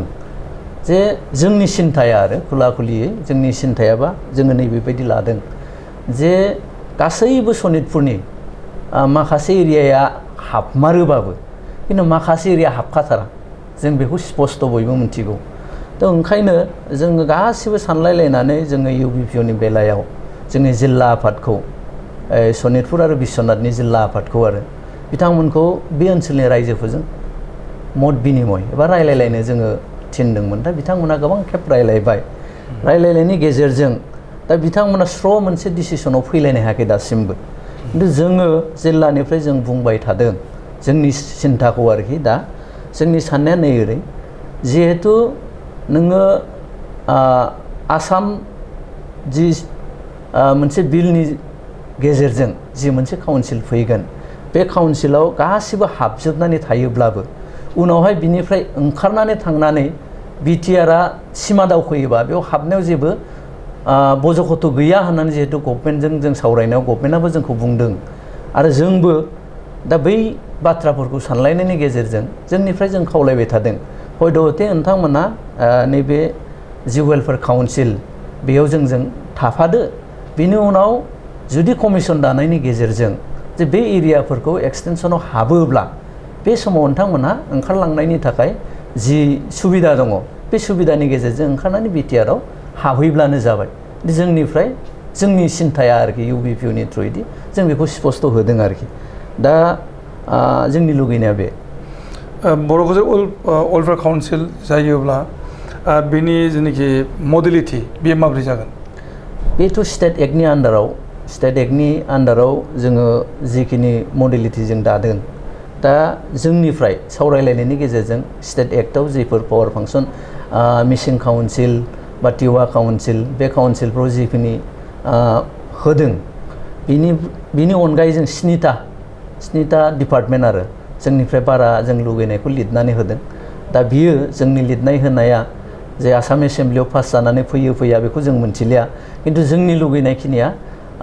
स्टेट एक्टनि जिफोर काउन्सिल प्रेजेन्ट दङ बिनिख्रुइबो 7टा डिपार्टमेन्ट जोङो लुगैनायखौ फोरमायदों आरो लिरनानैबो जों होदों दा सेसनाव नैबे 31निफ्राय जि जानो गोनां सेसन नैबे मासनि थ' बेयाव सरकारा लाबोनायनि बाथ्राखौ जोंनो होनदों दा मा जायो जों बिसिम नेनांसिगोन सानैसो इउटिउबार दङ बर'नि बे इउटिउबार मोना नोंथांमोनखौ सोंख्रायबाय थादों जे इउबिपिअआ जेबो गैया दुलाराय बर' फरायसाफोरनि जोबोद खस्थ' खालामनानै नाजानायनि थाखाय बर'खौसो वेलफेयार काउन्सिल मोननो थांगासिनो दङ इउबिपिअ नाम मोनबाय थाबाय होनना बुंनाय जादों बेयाव सोरबाया बुंनायखौथ' जोंहा बारा साननांगौ गैला होननानै जों सानदों पार्सनेल मत बिथांमोना गावनि पार्सनेल मतखौ होदों रायजोफ्रा बुंगोन जोङो दाजेननायनिफ्रायनो इउबिपिअखौ जि समनिफ्राय जों जोनोम होबाय आरो बे इउबिपिअआव जिखिनि मानसिफ्रा दङ नोंथांमोना नायनो हागोन सोरबा एबसुनिफ्राय बारग'लांनाय सोरबा XBLT सोरबा गुबुन आफादजों लोब्बा थानानै बै आफादफ्राव 15 बोसोर 20 बोसोर सालायनानै फैनाय गागि दैदेनगिरि गोजा थ' बिथांमोना बै समनिफ्रायनो मावबोबाय थानाय बर' जाथिनि थाखाय थ' बेखौ दिनै सानसेयावनो इउबिपिअ फैनाय लोगो लोगो नोंथांमोना मावनाया जेबो नंला बे बाथ्रायाथ' जानो हाया आंनि साननायाव दा बिथांमोना जिथु बुंदों इउबिपिअआसो मोनबाय जोङो एक्सुवेलि नैबेखौ स्टेट एक्टनि आन्डाराव जि अट'नमास काउन्सिल बेखौ कंग्रेसनि दिनावनो जोंनो दानानै होनो नागिरखाबायमोन खिन्थु समनि माखासे खिलिमिलिनि थाखाय बै समाव जाफुङाखिसै बिनि नेक्स्टआव जोङो बिजेपि गभर्नमेन्टजों थानानै थ' बिथांमोनखौ इलेक्सनाव मदद होनायनि थाखाय बिथांमोनहा जोंनो दानानै होनायनि खोथा होखादोंमोन आरो दानो थांनानै दानायनि मोनसे फाइनाल पर्यायावबो मोनहैखाबायमोन थिग बे समावनो नैबे बर'नि जि NDFBनि मोनब्रै ग्रुप आरो एबसु बिथांमोनजों रायलायनानै मोनसे पर्यायसिम सौहैबाय होननानै गभर्नमेन्टआ जोंखौ बुंबाय स' बर'नि सान्थिनि थाखाय खेबसे ज' जाजाय गासिबो इसुखौनो लानानै सावरायनानै खेबसेनो फोजोबनि होननानै इभेन जोंनि जाखानाय इसुखौ जोंखौ 1 बोसोरसो दोनथ'बावबायसो आरो आगोलावनो जानांगौसोमोन खिन्थु जोङो नैबे इसुनि थाखाय जोंबो इउबिपिअआबो जों सानलायदों जे बर'आव जुदि सान्थि फैयोबा ज' जाजाय गासिबो हारिनि आफादफ्रा थानानै जुदि दा मोजाङै दालायनो हायोबा साबसिन जागोन नैबे अंक'खौ लालायनानै जोङो दिल्लीसिम थांनाया नङाबा जोंनि इसुआ ओरैनो स्टेट इसुखा स्टेटआवनो जोबनानै थांनाय मोनसे इसुमोन आरोखि अब्ला दिल्लीसिम थांलायनांगौ होननानै जों सानाखैमोन अजरा फैदों ओरैहायबो जे BPFनि स्पन्सरशिपआव नोंथांमोनहा बे सुक्तियाव बाहागो लानो मोन्दों ओरै बुंनाय जादों आरो नोंथांमोनहा आथिखालाव माने राजखान्थियावबो रल लादों होनना बुंनाय जादों BTCनि बिसायख'थियाव नोंथांमोनहा रल थायो होन्दों आरो एसेम्ब्लि इलेक्सनाव नोंथांमोनहा BTCनि बा BPFनि खोथा मथेनो बर' रायजो राजाखौ माने भट होनायनि गेजेरजों माने रल प्ले खालामो पलिटिक्सआव बेखौ बुंनाय जादों। जोंहा जाहैबाय मा जोंहा जिथु राजनितिक मोनसे इस्यु काउन्सिल मोनसे दानाया राजनितिक मोनसे इस्यु थ' सरकारजों नोङो बेरेखा थानानैथ' जोंनि काउन्सिलखौ जों दानो हानाय नङा बे अंकखौ लानानै जोंनि सरकार नालाय जों सानाखै जे बे BPF बा नैबे नोङो कंग्रेस नैबे नोङो BJP जों बिदि होननानै जों सानाखै जों सानदों मा जायजों थाफाबा जोंनि काउन्सिला दाजागोन जिहेतु सरकाराव BJPआ दङ थ' BJPनि हेंथायै थांनानैलाय जोंनि काउन्सिला बोरै जानो नैबे अंकआव आरो जोङो काउन्सिल दानायनि सिगां बै इलेक्सननि सिगां BJP गभर्नमेन्टजों दानि BJP गभर्नमेन्ट बै समाव BJP पार्टी आरो दानि आसाम सरकाराव जाय दैदेनदों बिथांमोनजों खुलायै जों रायज्लायनानै लादों जे नोंथांमोना जोंनो अट'नमास काउन्सिलखौ दानानै होयोबा जों नोंथांमोनजों मदद होगोन थ' बिथांमोना जोंनो बेबायदि खोथा होनायखाय जों बिथांमोनजों हाबा मावदों थ' बेयाव आं सानो जोङो BTCनि इलेक्सनाव जोङो बाहागो लाहैनाय मानाय नैबे बाथ्राफ्रा गोबाङानो बुङो खिन्थु जोंथ' BTCआव भटबो होनो मोना जोंहा BTCआव भट होनायनि राइट्सबो गैया जाथि हिसाबै जोङो मालाबा सोरखौबा बुंनाया आलादा खोथा खिन्थु पार्सनेल बुंनायनि राइट्सआ बयहाबो दङ जोंहाबो राइट्स दं हिसाबै जों बुङो मालाबा थ' नीतिफोरा नैबे आरोखि जोंनि साननाया नैबे जों सोरनिबा बायास जानानै हाबा मावनाय नैबे बाथ्राया नङा सरकाराव जायफ्रा दङ बिथांमोनजों जोंनि इस्युखौ जाफुंहोनो थाखाय जों हाबा मावदों सम नैबे सैथो आरो सानजारि नोगोराव बावैसो EBPनि मेल मोनसे जादोंमोन बै जायगानि जिल्ला आफादनि आरो बेवहाय हाग्रामा महिला दैदेननाय माने BPF सरकार फैनायखौ लुबैनायनि बाथ्रा बुंनाय जादों नोंथांमोना EBP हिसाबैहाय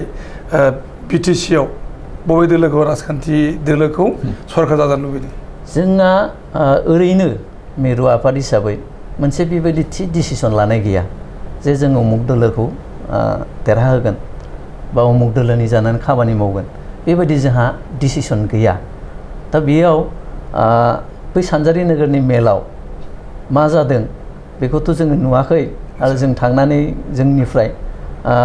मिरु आफादनिफ्राय आरो स्पेसियेलि बेबायदि खुनु गाइडलाइनबो गैया जानानै हाबा मावो थांनाय समफोराव जेनाखि बुंनाय जादों जे नोंथांमोनहा BPFनि सापर्टआवनो गोबांथार एजुकेसनेल प्रग्रामबो लानो हादों आरो दिल्लीयावबो जेनाखि एकर्ड जाबाय बहाय नोंथांमोना बाहागो लानाय खाबुखौ बुंनो थाङोब्ला BPF एबा BTC सरकारनि होननानै बुंनो नागिरदों बेखौ मा बुंनो नागिरो जोंखौ अबेबा समाव जोंनि बर' दैदेनगिरि हिसाबै जोङो बर' दैदेनगिरिनि खाथियाव थाङो हमनानै ला जोंना MP सार दङ दा बर'आव बुंनो थाङोबा MP सासेल' दा जोङो सारनि खाथियाव फैनानै सारनिफ्राय मालाबा सहाय बिनाया बे नंगौ आरो सारा उइलिंनेस एज ए होल बर' जाथिनि थाखाय गोदोनिफ्राय हाबा मावबोबाय थानाय आरो बुंनांगोन नैबे दानि काउन्सिल दानायाव बे सारनि जथेस्थ' बिहोमा दङ दा सारखौ मदद लायोबा जोंहा जिहेतु गोबां खामानि जायो बे हिसाबै जोङो सारमोननि खाथियाव मालाबा थाङो थ' बिथांमोनहाबो मालाबा जोंखौ मदद होयो थ' बे मदद होनाया जाथिनि मोजाङाव मदद होनाया आंनिबा गाज्रि होननानै आं साना जों दान्दिसे ब्रेक लाबावदों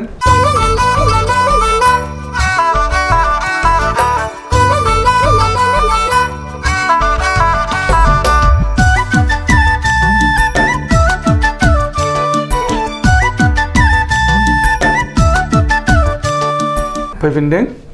सावरायगासिनो दङ बर' हारिनि अलखद बिस्वजित दैमारि नोंथाङा सासे रिप्रेजेन्टेटिभ जानानै दङ बर' हारिनि बबेखानि नोंथाङा आसामनि रिप्रेजेन्ट खालामबाय थादों पार्लामेन्टआव आथिखालाव बर' हारि थामोनथानि थाखाय भारत सरकारनि नोजोर भारत सरकारनि नोजोर यस भारत सरकाराथ' आरो मा नोजोर होबावनांगौ दं 2003 मायथाइयाव बड'लेण्ड टेरिटरियेल काउन्सिल दाना होदों भारत संबिजितनि 6थि शेड्युलनि आन्दाराव जेराव गुबुन 6 शेड्युलाव माने जिबायदि गावसोरनो सेल्फ माखासे डिसिसन लानो हानाय आयेन कानुन दानो हानाय बे गोहोआ गैया खिन्थु बर'फोरनि थाखाय बड'लेण्ड टेरिटरियेल काउन्सिलाव बे गोहोफोरखौ होजोबदों रायजोनि सोलायै रायजो बायदिनो खामानि मावनो हानाय नामाल' रायजो नङा होननानै 2003 मायथाइयावनो होदों जेराव लेजिस्लेसन पावार दं बेनि उनाव दाख्लैहाय 2020 मायथाइनि जानुवारियाव आरो खेबसे बर' गोरोबथा खालामबावबाय जि गोरोबथायाव माखासे डेभेलपमेन्ट पेकेज आरो माखासे बर'नि आद्रा जानानै थानाय खामानिफोरखौबो मावफुंबावनायनि थाखाय खेबसे बाथ्रा होबावबाय जेरै कार्बि आंलंनि बर'फोरना एसटि माने एनसि हिल्सनि बर'फ्रा एसटि हिल्स मर्यादा मोननांगौ बियो प्रसेसा फैयै फैयै दाख्लै एकर्ड जाजासिम जाथ'वाखै खिन्थु बाखि प्रसेसा जाजोब्बाय बेवहाय नेशनेल कमिसन फर शेड्युल ट्राइब्सनि चेयारमेनखौ भिजिट खालामहोनानै नेशनेल कमिसन फर शेड्युल ट्राइब्सनिफ्राय रिपर्ट हरहोनानै बिनिफ्राय पार्लियामेन्टआवबो बिल इन्ट्रडक्सन हैबाय नाथाय बायदिसिना अपोजिशननि मानि बाग बिथन्दा जानायाव बे जोंनि बिला खेबसेबो डिसकासन खालामजायैयाव बियो माने गभर्नमेन्टआ थांनाय 2019 मायथाइयाव जिथु जोब्बाय टार्म बेजों बे बिलाबो थांफाबाय बेनिखायनो बे एकर्डखौबो दा बिटिसि एकर्डनि कार्बि आंलं आरो डिमा हासावनि बर'फोरखौ एसटि होनायखौ नैबे एकर्डआव बाथ्रा होफिनबाय आरो नैबे सेसनाव दा आंजों जेखौ रायलायबाय थादों दाख्लैबो हम मिनिस्ट्रिनि रायलायदों गासिबो बिला रेडि जानानै दं नाथाय बाराद्राय बेखौ दल दामजाया खारन जाय जायगायाव जागोन बै जायगायाव मोनसे रिपारकेसन फैनो हागौ ओंखायनो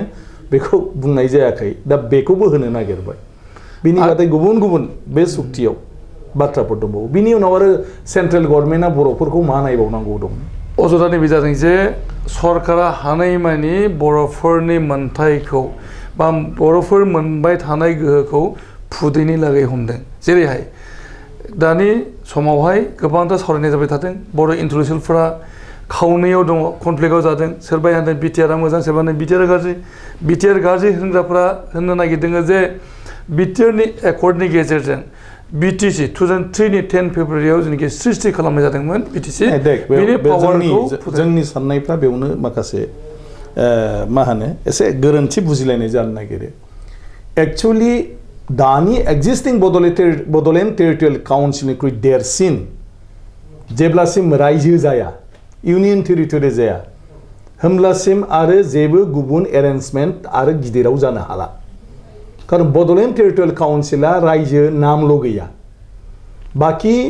पावार फांसना 7 शेड्युल संविधाननि 7थि शेड्युलाव रायजोफोरनो जि खेमथाखौ होदों गोहोखौ होदों बेखौ बड'लेण्ड टेरिटरियेल काउन्सिलनो अलरेडि होखाबाय जों लेजिस्लेसन खालामनो हायो जोंनो होनाय डिपार्टमेन्टनि सायाव जों आयेन कानुन बानायनो हायो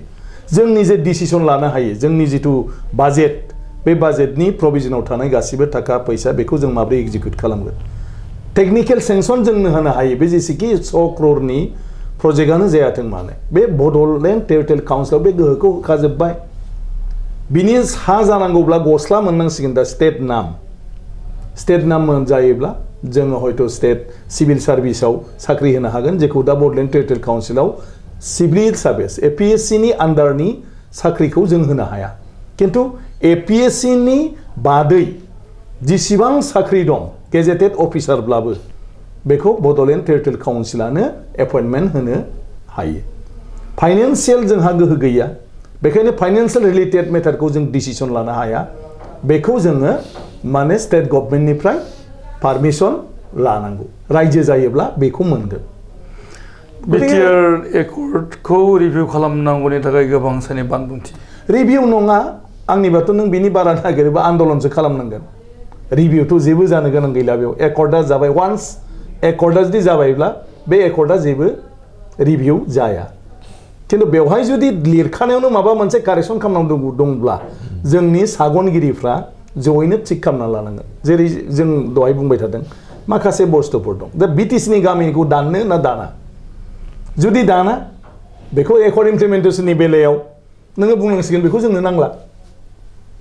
जुदि दानो होमब्ला नों बुंनांसिगोन इमिडियेट कमिसन दानानै बिटिसिनि गामिनिखौ दाननांगौ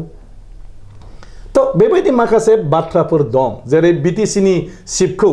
भुल क्रमे आं सोंनायाव बे आं बुंनाय बाथ्रा नङा गभर्नमेन्टनि मानसिया बुंनाय बाथ्रा आं बायदि सिटखौ मानो CEM होखो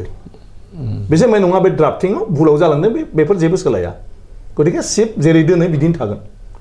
बिनि उनाव प्रिन्सिपाल सेक्रेटारिखौ CEO होदों गतिके बे मानो CEO मानो खालामखो बेखौ होमब्ला बिसोर होनदों बेबो भुल क्रमे ड्राफ्टिंआव बै दस्रा अट'नमास काउन्सिलफोरनि आइडिया बड'लेण्डनि जायफ्रा नलेज गैया बिसोरनि ड्राफ्टआव बेफोर मखस्थ'आव फैजोबदों होनदों आरोखि खिन्थु आफ्टार अलथ' एकर्डआव दं दा बियो नों जुदि इमप्लिमेन्ट खालामनांगौ होनबा बिटिसिआ गाहायथिंबो थांफिननो हागौ आरोखि खिन्थु जोंनि सागनगिरिफ्रा जुदि बुङो नङा बे जिनिसखौ जोंनो नाङा होमब्ला इमप्लिमेन्टेसन बा दानख्लाबनायबाबो थागोन पावारखौ आरो जुदि माने दाजाबनाय दंब्ला दाजाबनांगौब्लाबो थागोन दा ओंखायनो आं होनदों बे रिभिउ जाया नोङो बेखौ आरो गोदान एग्रिमेन्टसो खालामहैनांगोन आरोखि सोरबाया बेखौ जों मानिया होननानै खिन्थु सिम्पल खोथाया जाहैबाय बेवहाय जुदि माखासे लिकिं दङब्ला बेखौ सागनगिरि आफादफ्रा बा सागनगिरिफ्रा जयैनो नायजोबलायनानै नैबे जिनिसखौ दरखार गैया नैबे जिनिसखौ दरखार गैया होननानै प्रथम एकर्ड इमप्लिमेन्टेसन मिटिङावनो बेखौ बुंब्लानो जाबाय जे नैबे भुल जादों जोंबो खरदरखाय नुस्लाबजोबाखैमोन ड्राफ्टखौ गतिके बेखिनिया नाङा एज इट इजआनो थागोन नङाब्ला बेयाव बहुद दं दारिखमानि गोरोन्थि गैया नङा दङ खिन्थु आं होननाया जाहैबाय रिभिउ होननाय बुस्थु एकर्डआव थाया 1993 नि 20 फेब्रुवारियाव जोंनि सुक्ति जादोंमोन बे समाव बर' आफादफोरा रल थाफादोंमोन गोबां रायजो राजानि गेजेराव थाङै माने बुंफोरनाय जादोंमोन जे जों सुक्ति खालामनो थांगासिनो दङ सुक्तिया रेडि जासिगोन 2003 नि 10 फेब्रुवारियाव सुक्ति जाबाय बिटिसि एकर्ड बहायबो रायजो राजाफोरजों सोमोन्दो खालामनाय जादोंमोन बर' अना बर' गासैजोंबो सावरायदोंमोन आरो बर' गौथुमफोरखौ लाफाजोबनाय जादोंमोन आरो सुक्तिनि प्रतिलिपि कफिया रायजो राजानि गेजेराव सहैनाय जाखादोंमोन नाथाय मानो खरदर खालामनायनि गेजेरजों 27 जानुवारि खालि बिटि एकर्डआ जाखो आरो नैबे गोरोन्थि जालायलायनाय ड्राफ्टआ मानो सहि होलायनाय जानो मोनखो ना बे बेलायावथ' गासिबो बाथ्राया मानसिसो नालाय गतिके जाय मानसिया माबा मोनसे खामानि मावनो सानो बे मानसिनि सायाव सोनारो हयदार बियो कनसाल्टेसननि गेजेरजों खालामगोन ना बले गाव हारसिं खालामगोन बे समावथ' दैदेनगिरियासो मोनथिगोन मालायाथ' क्लेम खालामनो हानाय बुंनो हानाय गैया 1993 मायथाइयाव जेब्ला दुलाराय बर' फरायसा आफाद एकर्ड खालामदोंमोन बै समनि दुलाराय बर' फरायसा आफादनि नेताफ्रा बयजोंबो कनसार्न खालामनायनि बाथ्राखौ गोनांथि होननानै सानबोदोंमोनखाय बिथांमोनहा बेखौ खालामबोदों 2003 मायथाइयाव माने बिएलटिआ सुक्ति खालामदों मानगोनां हाग्रामा महिलारि प्लास बेवहाय दुलाराय बर' फरायसा आफादनिबो माने कनसाल्टेसना जाबाय थादोंमोन नाथाय बै समनि दैदेनगिरिफ्रा गासै बर' हारिनि आफादफोरजोंनो सावरायनांगोन बा कनसाल्ट खालामलायनांगोन होननानै 6 सिडुलखौ नाजावै बेवहाय माखासे गामि दाननाय दाजाबनाय बेफोर गासिबो बुस्थुफोरखौ एलेखासिमबो कनसाल्ट खामै बे समाव एकर्डनि माने गासिबो बुस्थुफोरखौ बयनोबो मोनथिहोनानै आरो बयनिफ्रायबो माने अपिनियनफोरखौ लालायनानै डिसाइड खालामदोंमोन आरो सेन्ट्रेल गभर्नमेन्टखौबो होनदोंमोन जे खेबसे नोंथांमोनहा जोंखौल' नारसिननानै गोजोन होबा जानाय नङा बा जोंल' गोजोन होबा जानाय नङा गासै बर' आफादखौनो साखि दोननानै नोंथांमोनहा खेबसे सावरायनांगौ गतिके एकर्डआ बेलासियाव जादोंमोन आरो फुंनि 10टा ना 11टायाव अल बड' अर्गेनाइजेसनजों माने गभर्नमेन्टआ दिल्लीयाव सेन्ट्रेलाव लेंहरनानै खेबसे जिरायनानै ब्रिफिं होदोंमोन बेवहाय जोंहा मोननै बुस्थु खेलिमेलि जानानै थालांदोंमोन कार्बि आंलंनि बर'फोरखौ शेड्युल ट्राइब्स होनायनि बेलायाव जिहेतु ड्राफ्टिं बेयो लेफ्ट आउट जादोंमोन आरो मोनसेया जाहैबाय बड'लेण्डनि बाहेरायाव थानाय आरो कार्बि आंलंनि बाहेरायाव थानाय जि बर'फोर बे बर'फोरनि थाखाय बै थाखानाय अट'नमास काउन्सिलफ्राव बिस्राबो जाहाथे अधिकार मोनो माने मिसिंनि नामाव रिजार्भमोन बे समाव दिनै मिसिं काउन्सिलाव डिपुटि CM सिन्थाय जालायदों बेखौ जानो मोनामोन आरोखि गतिके बे गैयामोन ओंखायनो बेखौ बेवहाय रिएक्सन खालामनाय जादोंमोन जे बर'फ्रा बाहेरायाव थानाय मा खालामनांगौ बै एक्जिस्टिं काउन्सिलफ्राव जुदि बिसोरो कसारि माबा मा होनो ट्राइबेल हिसाबै जुदि मोनाब्ला बिसिनि नामाव जाखानाय दं बेखौथ' मोननाय नङा आरो बेखौ बे मिटिंनि उनाव आरो कारेक्सन खालामफिननानै बै दिनखालिनि सेम डेआवनो बिनि उनाव बेलासियाव बहुद बार दहाय आदा थरेन बर'आ बुंदों बे मा होनो 8 शेड्युलाव इनक्लुसन खालामनाय बेखौ बहुद बारे रायलायनाय जादों कनसाल्ट खालामनाय जादों लास्टआव क्लियारेन्स होदों आरो बै समाव मोजांमोन बे जितु बिटिसि एकर्डनि समाव आं निजे इनभल्भ दंमोन सिगां दुलाराय बर' फरायसा आफादनिफ्राय आंखौ एन्ट्रास्ट खालामदोंमोन बिएलटिजों सावरायनायाव थाफानो बिनि उनाव आं MLA जानानै फैबाय MLA जानानै गोबां आं गाव निजेनो बेवहाय रलखौ खालामनो मोनदों होमब्ला गासिबो माने जितु माबाफोर दं मा होनो साबजेक्टफोर दफाफोर बेखौ कनसार्न मिनिस्ट्रिफोरजोंबो लोगो क्लियारेन्स खामखा खालामदों बेवहायनो CITनि बाथ्राया फैदों जों सेन्ट्रेल इउनिभारसिटि बिदोंमोन बे समनि मुरली मनहर जोशी बिथाङा बुंदों जे आंनो पण्डित बानायनाय आरो आं इन्स्टिटिउसन खुलिनो गोसो गैला गतिके खामानियाव फैनाय प्रेक्टिकेलि जोंनि जेनेरेसननि थाखाय इयुन जेनेरेसननि थाखाय खामानियाव फैनाय जानांगौ ओंखायनो दा टेक्न'लजिनि जुग टेक्निकेल इन्स्टिटिउट जानांगौ बिनि उनाव 5 बोसोरनि उनाव इउनिभार्सिटि जागोन नोंसोर गोसोब्ला बेवहाय नन टेक्निकेलखौ सोफानानै लाजोब हिस्ट्रि सोयो मा फराय खिन्थु बेवहाय दा टेक्निकेल इन्स्टिटिउटआ जानांगौ आरो बिथाङानो HRD मिनिस्ट्रिमोन आरो बिथाङानो बेखौ थिक खालामना होनायनि उनाव अल इन्डियायाव गोदान कनसेप्टजों दानि सेन्ट्रेल इन्स्टिटिउट अफ टेक्न'लजि क'क्राझाराव इस्टाब्लिश जादोंमोन बे एकर्डआव फैदोंमोन बेबायदि मोजां खिन्थु बे गासैबो बाथ्राया डिपेन्ड खालामो जे बै समाव दैदेनगिरिनि माने गोसोआव मा फैदों मा सानदों गतिके बै समनि लिडारा सानदोंमोन आं हारसिंल' डिसिसन लाब्ला जाया बा जोंनि आफाद मोनसेयाल' डिसिसन लाब्ला जाया जों जाथिनि इसुखौसो संग्राम खालामदों गतिके जाथियाबो सेटिसफाइड जानांगोन बै समनि दैदेनगिरिफोरनि सिन्था ओमफ्राय दानि जिथु एकर्ड बे एकर्डआव बिसोर बेसेबांसिम कनसार्न खालामदों हयथ' आंजों रायलायाखै सोरजोंबा रायलायदोंबो जानो हागौ बेवहाय बोरै जालांनानै बिदि जाहैखो जोंथ' बुंनो हाला गतिके सुक्तिया सुक्ति बेखौ नों गनायनांसिगोन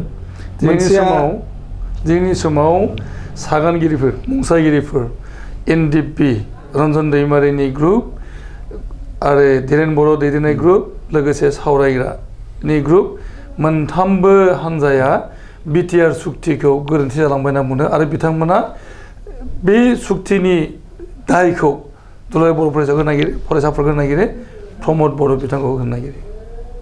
नङा आं ओंखायनो बुंदों बेवहाय थोंजोङै आं रावखौबो दाय होनो सानाखै खारन जायफ्रा संग्राम खालामदों बे संग्राम खालामग्राफ्रासो बिनि मुल्यखौ मोनथिगोन बिसिनि सुनायनायाव जुदि बे संग्रामनि भेलुआ बेसेब्लाबो दङ थायो होननानै सानोबा संग्राम खामै मानसिफ्राथ' आरो मा बुङो जाय हालेवदों माइ फोदों गायदों माइआ मोननायनि उनाव जुदि 1 मनल' मोनदों बेखौ जुदि हालेवग्राया सेटिसफाइडब्ला बायह्राया आरो माथो बुंबावनो खिन्थु बायह्राया गोरोन्थिखौ गोरोन्थि बुंगोन राइटखौ राइट बुंगोन नाथाय बेखौथ' नों माबा मोनसे खालामनो हानाय माने गोहोआव गैला गतिके BTR सुक्तिया जालांदों बेवहाय बयबो सुक्ति खालामनायनि गोबां जाहोन दं जेखौ आं मोनथिगौ इन्टारनेलाव जे दिनै UBPOआ सिगनेटरि मानो जादों UBPOआ अलरेडि बर' कसारि अट'नमास काउन्सिलखौ लानानै सोमावसारबोदों आरो बिसोरो गभर्नमेन्टनिफ्राय माने मोननो हादोंमोन माने कंग्रेसनि समावनो केबिनेट खिन्थु इलेक्सन फैनायखाय जास्लाबाखिसै इन्टारिम काउन्सिलबो दानो नागिरदोंमोन नाथाय हास्लाबाखिसै कंग्रेसनि समाव बिनि उनाव इलेक्सना फैबाय कंग्रेसाव फैखाथारला BJPनि मोनसे दौ फैबाय बेवहाय UBPOआ जोंबो दङ जोंनो एरेन्ज खालामना होदों UBPOआ BJPजों रायलायनानै लाबाय जे BJP गभर्नमेन्ट फैयोबा बेखौ खिन्थु मावनांगोन BJPआ खोथा होबाय दानि डक्टर हिमन्त बिश्व शर्मा बिथाङानो दंफायोमोन आसामनिफ्राय आरो ओरैहाय राम माधव बिथांमोन दङमोन बिथांमोना पुरा खोथा होबाय जे कंग्रेसनिख्रुइबो साबसिन जों खालामना होगोन नांगौब्ला थेवबो जोंनि सायाव कनफिडेन्स लाखि बिदि बिथांमोनहा BJP सरकार जानायनि उनाव लोगो नांबाय थाबाय बायदिसिना इलेक्सन बायदिसिना इस्युखौ लानानै गेजेर गेजेर बिदिनो जेंना जाबोनानै एसे लेट जाबोबाय थाबाय बिनि उनाव फाइनाल जाजोबथारबाय गासिबो खिन्थु फाइनाल जाजोबनानै बाजेटआवबो घोषणा खालामबाय बिनि उनाव नै दा जिथु बर'नि गासैबो सोमावसारनाय बे हाबाफारिखौनो गासिबखौबो माने फोजोबथारनोसै आरो गासै संग्रामिफोरखौनो ज' खालामनानै फोजोबनोसै ओंखायनो बे फोजोबनायनि बेलायाव बेबो जिहेतु बर'नि इस्यु बे हिसाबै बेखौबो लाबोफादो आरो इन्टारनेल खोथाया जाहैबाय जे जुदि BTR सुक्ति होन्दों दा जिथु बर' गोरोबथा बे बर' गोरोबथायाव जुदि आलादा रायजो बड'लेण्डथ' जाहैखाला आरो बेवहाय जिखिनि होगोन बे जुदि BTCनि बायह्रायाव थानाय मानसिफोरनि थाखाय जुदि जेबो माखासे माने मुलाम्फा जाथावथाव गैयाब्ला बेखौ बायह्रायाव थानाय NDP दुलाराय बर' फरायसा आफादनि लिडार गुबुन बिसोरथ' एसे गोसोखौ गाज्रि मोनहैगोन ओंखायनो जिहेतु बर' कसारि अट'नमास काउन्सिला जाखाबाय बे बर' कसारि अट'नमास काउन्सिलाबो बर'नि जिहेतु जेंना बेखौबो बे सुक्तियाव लाबोनोसै होननानै UBPOखौ मोनसे सन्मान ओरैनोबाबो बर' कसारि अट'नमास काउन्सिला UBPOजों जाखाबाय खिन्थु बर' कसारि अट'नमास काउन्सिलखौबो बर'फोरनि मोनसे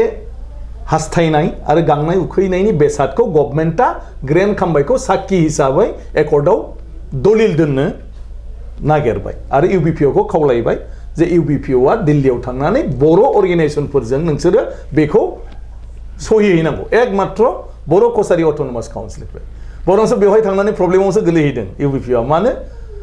सेन्ट्रेल गभर्नमेन्टआ बुंबाय बे नोंसिनि स्टेटब्लाबो अट'नमासखौ जों होनो हाया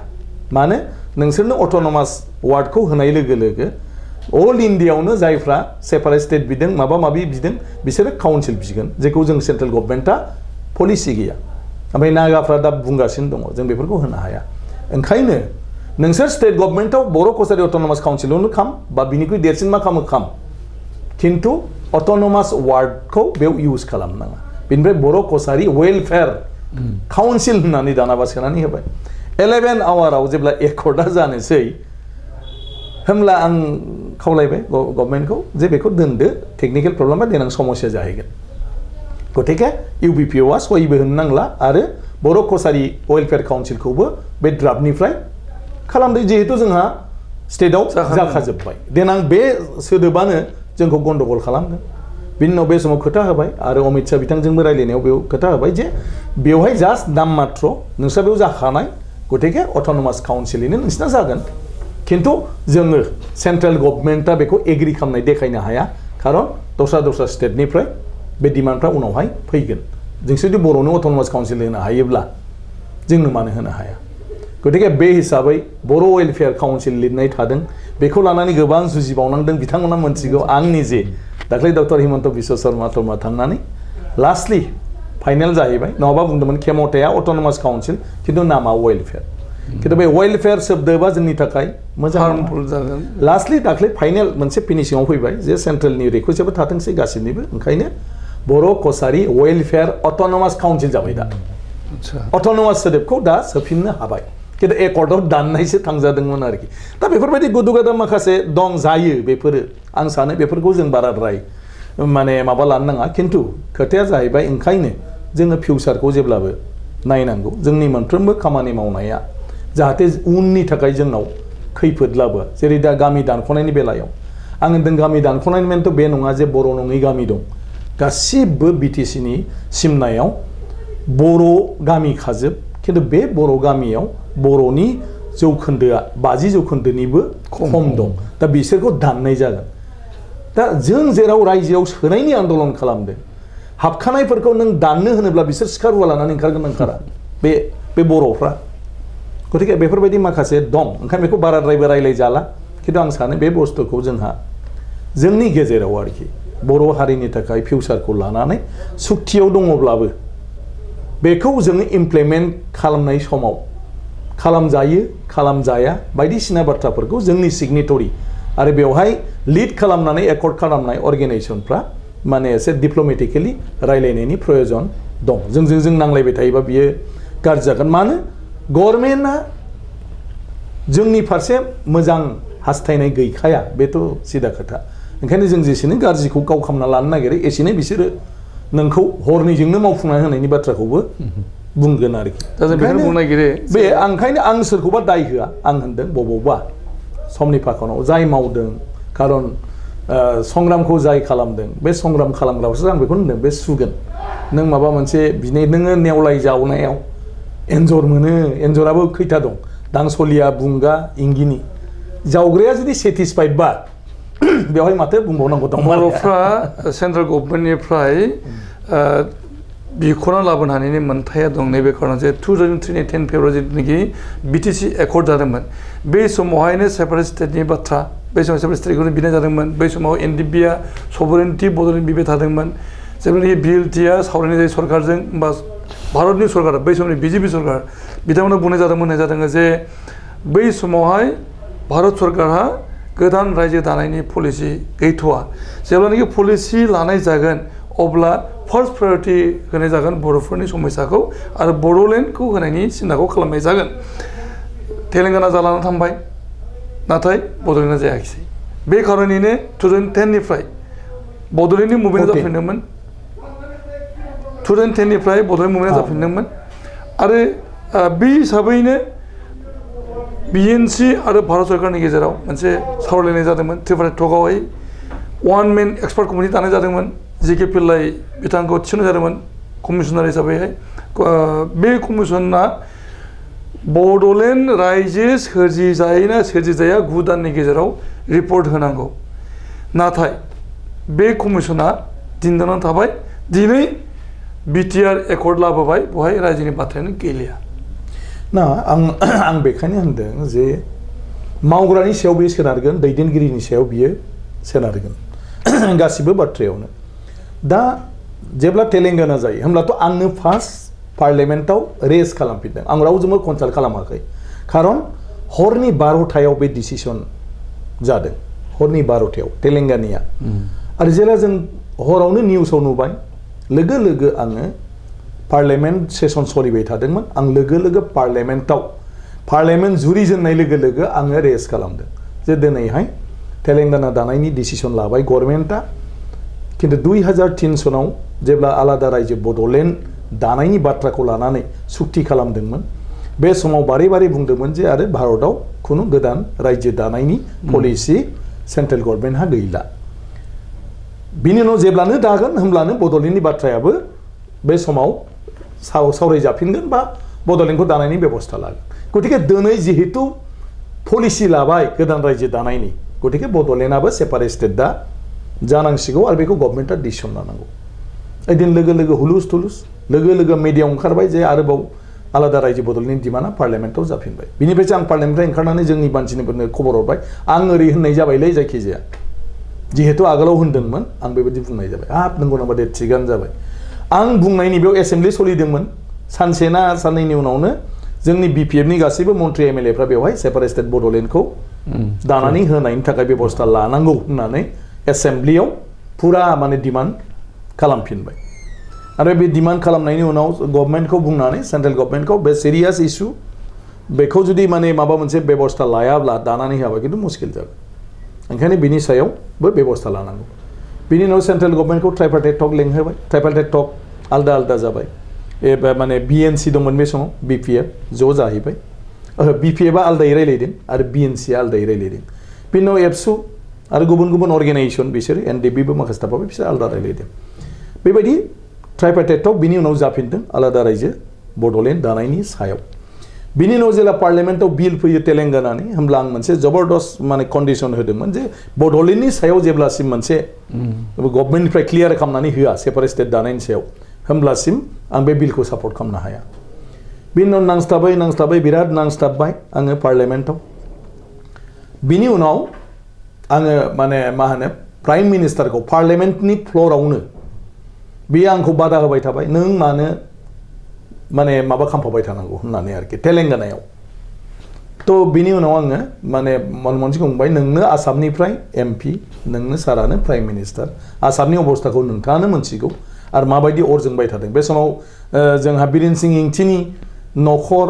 रबार बागान दानस्रांजोबनाय गासै कार्बि आंलंआव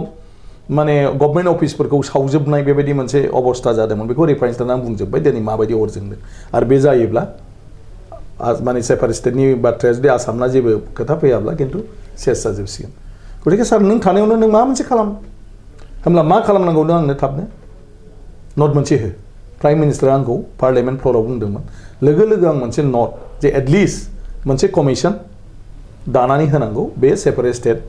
माने क्रिएसननि सायाव आरोखि खामानि मावनो थाखाय गतिके बेखौ जों रायलायबायबो थादों आरो ट्राइपार्टाइट टकबो जागासिनो दं गतिके बेखौ जुदि दानानै होयोब्ला एटलिस्ट माने जों सेटिसफाइड जानो हागोन जोंनि मानसिफ्रा सेटिसफाइड जागोन बेनि उनाव लोगो लोगो प्राइम मिनिस्टारनो होबाय प्राइम मिनिस्टार हम मिनिस्टार ओमफ्राय आं बुंखादों नोंखौ स्टेटमेन्ट होगोन ओमफ्राय स्टेटमेन्ट नङा नै प्राइम मिनिस्टार नट बिनायखायसो आं होदों नायबानो जाबाय सार लोगो लोगो प्राइम मिनिस्टार नायबाय नायनानै हम मिनिस्टारखौ होनबाय जे बेखौ खालामनानै हो लोगो लोगो हम मिनिस्टारा हम सेक्रेटारि बेयाव जनानै दंमोन बेखौ लेंहरनानै बे कागजखौ हरबाय जे बेखौ इमिडियेट खालामनांगौ लोगो लोगो बिनि उनाव आङो जइन्ट सेक्रेटारि माने शम्भु सिंमोन बे समाव बिथांखौ बुंहरबाय जे ओरै प्रसेस डेभेलप जाबाय एक्सपार्ट कमिटि दानायनि माबाखौ प्राइम मिनिस्टारा होबाय गतिके नोंनिफ्राय रिपर्टखौ बिहरगोन माने ट्राइपार्टाइट टकआव मा जाबाय थादों नोङो बे बुस्थुखौ नेगेटिभ जेबो दा बुंहर जे थिगैनो दं होननानै बुं आरो बेखौ ट्राइपार्टाइट टकआव लाबोदो नों प्रस्ताबखौ थिग दं बेथ' बिराद मोजां बिनि उनाव नेक्स्ट डे ट्राइपार्टाइट टक थ' ट्राइपार्टाइट टकआ अलरेडि फाइलआ जाजोबनानै एप्रुभेलनिल' बाखिसै जाजोब्बाय बिनि उनाव ट्राइपार्टाइट टकआव बिथांमोना फाइलखौ आंनोबो देखायबाय नै नोंनिया फैबाय बिनि उनाव टकआव बुंबाय जे गभर्नमेन्टनिफ्राय बेखिनिखौ दा लानो लाबाय बेनिफ्राय जोंनि ट्राइपेटेटखौ जों बेखौ बरायबाय वेलकाम खालामबाय बिनि उनाव लांनानै बिसोरो बेखौ नटिफिकेसन होबाय बिनि उनाव जिके पिल्लाइ कमिसन गभर्नमेन्टआ जोबथारबाय गोदान इलेक्सन जानोसै जों लोगो लोगो जिके पिल्लाइखौ बे फुराना गभर्नमेन्टआवनो माने थाखानायावनो स्टाडिखौ आरम्भ खालामनांगौ माने बिनि सायाव खामानि मावनायखौ बिदिनो हांख्रायबाय गासिबो हम मिनिस्ट्रि मानिजोब्बाय आरो डेट फिक्स जानानै जोङो क'क्राझाराव बरायनो लाबाय नाथाय बे खालि जोंना माखासे जाय सोमावसारारि हान्जाफोर दुलाराय बर' फरायसा आफादनिफ्राय लानानै गासैबो बे कमिसनखौ मानिनो हाया होननानै बयबो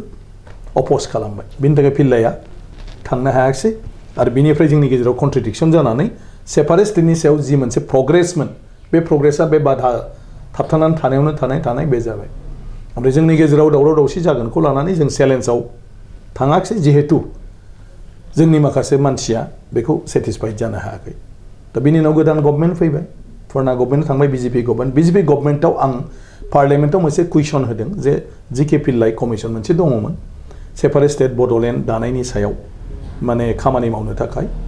दा बेयो माब्ला खामानि मावगोन आरो माब्ला रिपर्ट होगोन होमब्ला पार्लियामेन्टआव बेखौ गभर्नमेन्टआ रिप्लाइ होदोंमोन हम मिनिस्ट्रिया जे जिके पिल्लाइ कमिसनखौनो जों लाखिफिनबाय दानि गभर्नमेन्टआबो आरो जिके पिल्लाइ कमिसना थाबैनो बेखौ मावनानै रिपर्टखौ अन टाइमावनो हैगोन बेबायदि होननानै रिप्लाइ दाबो दं बे पार्लियामेन्टआव बियो नाथाय बेजों जोंनि रावबो सोमावसारनायनि मानसिफ्रा सोमोन्दो लाखियाखिसै गतिके थायै फैबाय गतिके सम गासिबो बाथ्राया नों जुदि समाव जुजिनानै समाव माखासे एफेक्टिभ माबाजों जुदि नों खारफानो हायाबा थांनो हायाबा गतिके गुबुन समाव नों बिनि माबाखौ मोननो हाया जेरै आं दा होनदों बर' कसारि अट'नमास काउन्सिलनि दा सोलिफुनाय परिबेस 2 बोसोरनि उनाव बिनि परिबेस आलदा जागोन सनितपुर डिस्ट्रिक्टआ जुदि थालाङो आरो जुदि कमिसन दानानै गामि दानख'नाय सोनायनि खामानिया जुदि 2 बोसोर 5 बोसोर जुदि मावफुंजाया होमब्ला आरो सनितपुर जिल्लानि बर'फोरनि थाखाय रावबो एसेम्ब्लियाव खोथा बुंग्रा सोरबा गभर्नमेन्टखौ हमफैग्रा रावबो थानाय नङा गतिके बेफोर नाथाय जायागौमानिथ' सोर फोथायनो जोंनियाव जाहैबाय जाबासो फोथायो दा समाव खुद्रिनाया जादों जे जिके पिल्लाइ कमिटि मोनसे दानाय जादोंमोन आरो बिथाङा रेकमेन्डेसन बड'लेण्ड जाथावा बिनि रेकमेन्डेसन होगौमोन आरो बिनि सावरायनाय जागौमोन आरो त्रिपार्टाइट टकआबो सोलिबाय थानाय जागौमोन नाथाय बिटिआर सुक्तिनि गेजेरजों बै लामाया दा गोथेबाय बेखौ बेयावथ' जोब्बाय खारन बेवहाय जोंनि सोमावसारनायखौनो गासिबखौबो फोजोबनो थाखाय कमप्रिहेन्सिभ एन्ड फाइनाल बेयाव लिरदों सुक्तियावबो लिरखादों सावरायलायनायाव बेनो जादों आरो जोंनाबो सान्थिल' फैथोंसै स्टेटमेन्टआ बेनोमोन जे गासै एनडिपि दं मा दं गोदाव सोराव गासिबो गतिके गासिबो मेन स्ट्रिमाव फैफिनजोबथिंसै जोंनि बर' न'खरनिफ्राय माने हाथियारनि जिथु हारिमु अस्त्रनि जिथु कालचार बे कालचाराल' गैया जाथोंसै जिके पिल्लाइ दैदेननाय बे बेलायावनो बियो जोबफैदों जिके पिल्लाइ दैदेननाय वान मेन कमिसना दा मा जाबावगोन बेथ' दाबो दं बड'लेण्डआ बेखौथ' एकर्डआव बुङाखै जे जिके पिल्लाइनि कमिसनखौ डिजल्भ खालामबाय होननानै बुङाखै डेफिनेटलि बुङाखैबा दं होमबा दाबो बिनि कमिसनखौहाय जोङो ना दाबो बेल' नङा अपेन गासिबो बुस्थुफ्रानो खिन्थु खोथाया जाहैबाय सुक्तिया सोरनि थाखाय जाखो जाय आन्दलन खालामदों बिथांमोननि थाखाय जाहैबाय गतिके आन्दलनकारियानो जुदि फोजोबहैबायब्ला गुबुना आरोथ' बेवहाय बुंनांगौ जेबो गैला आरो गुबुना बुङोबा गोदान आन्दलन नाथाय आन्दलन दैदेननोब्लाथ' जोंनो लिडार नांगोन आरो जाय लिडारा मानसिक भाबै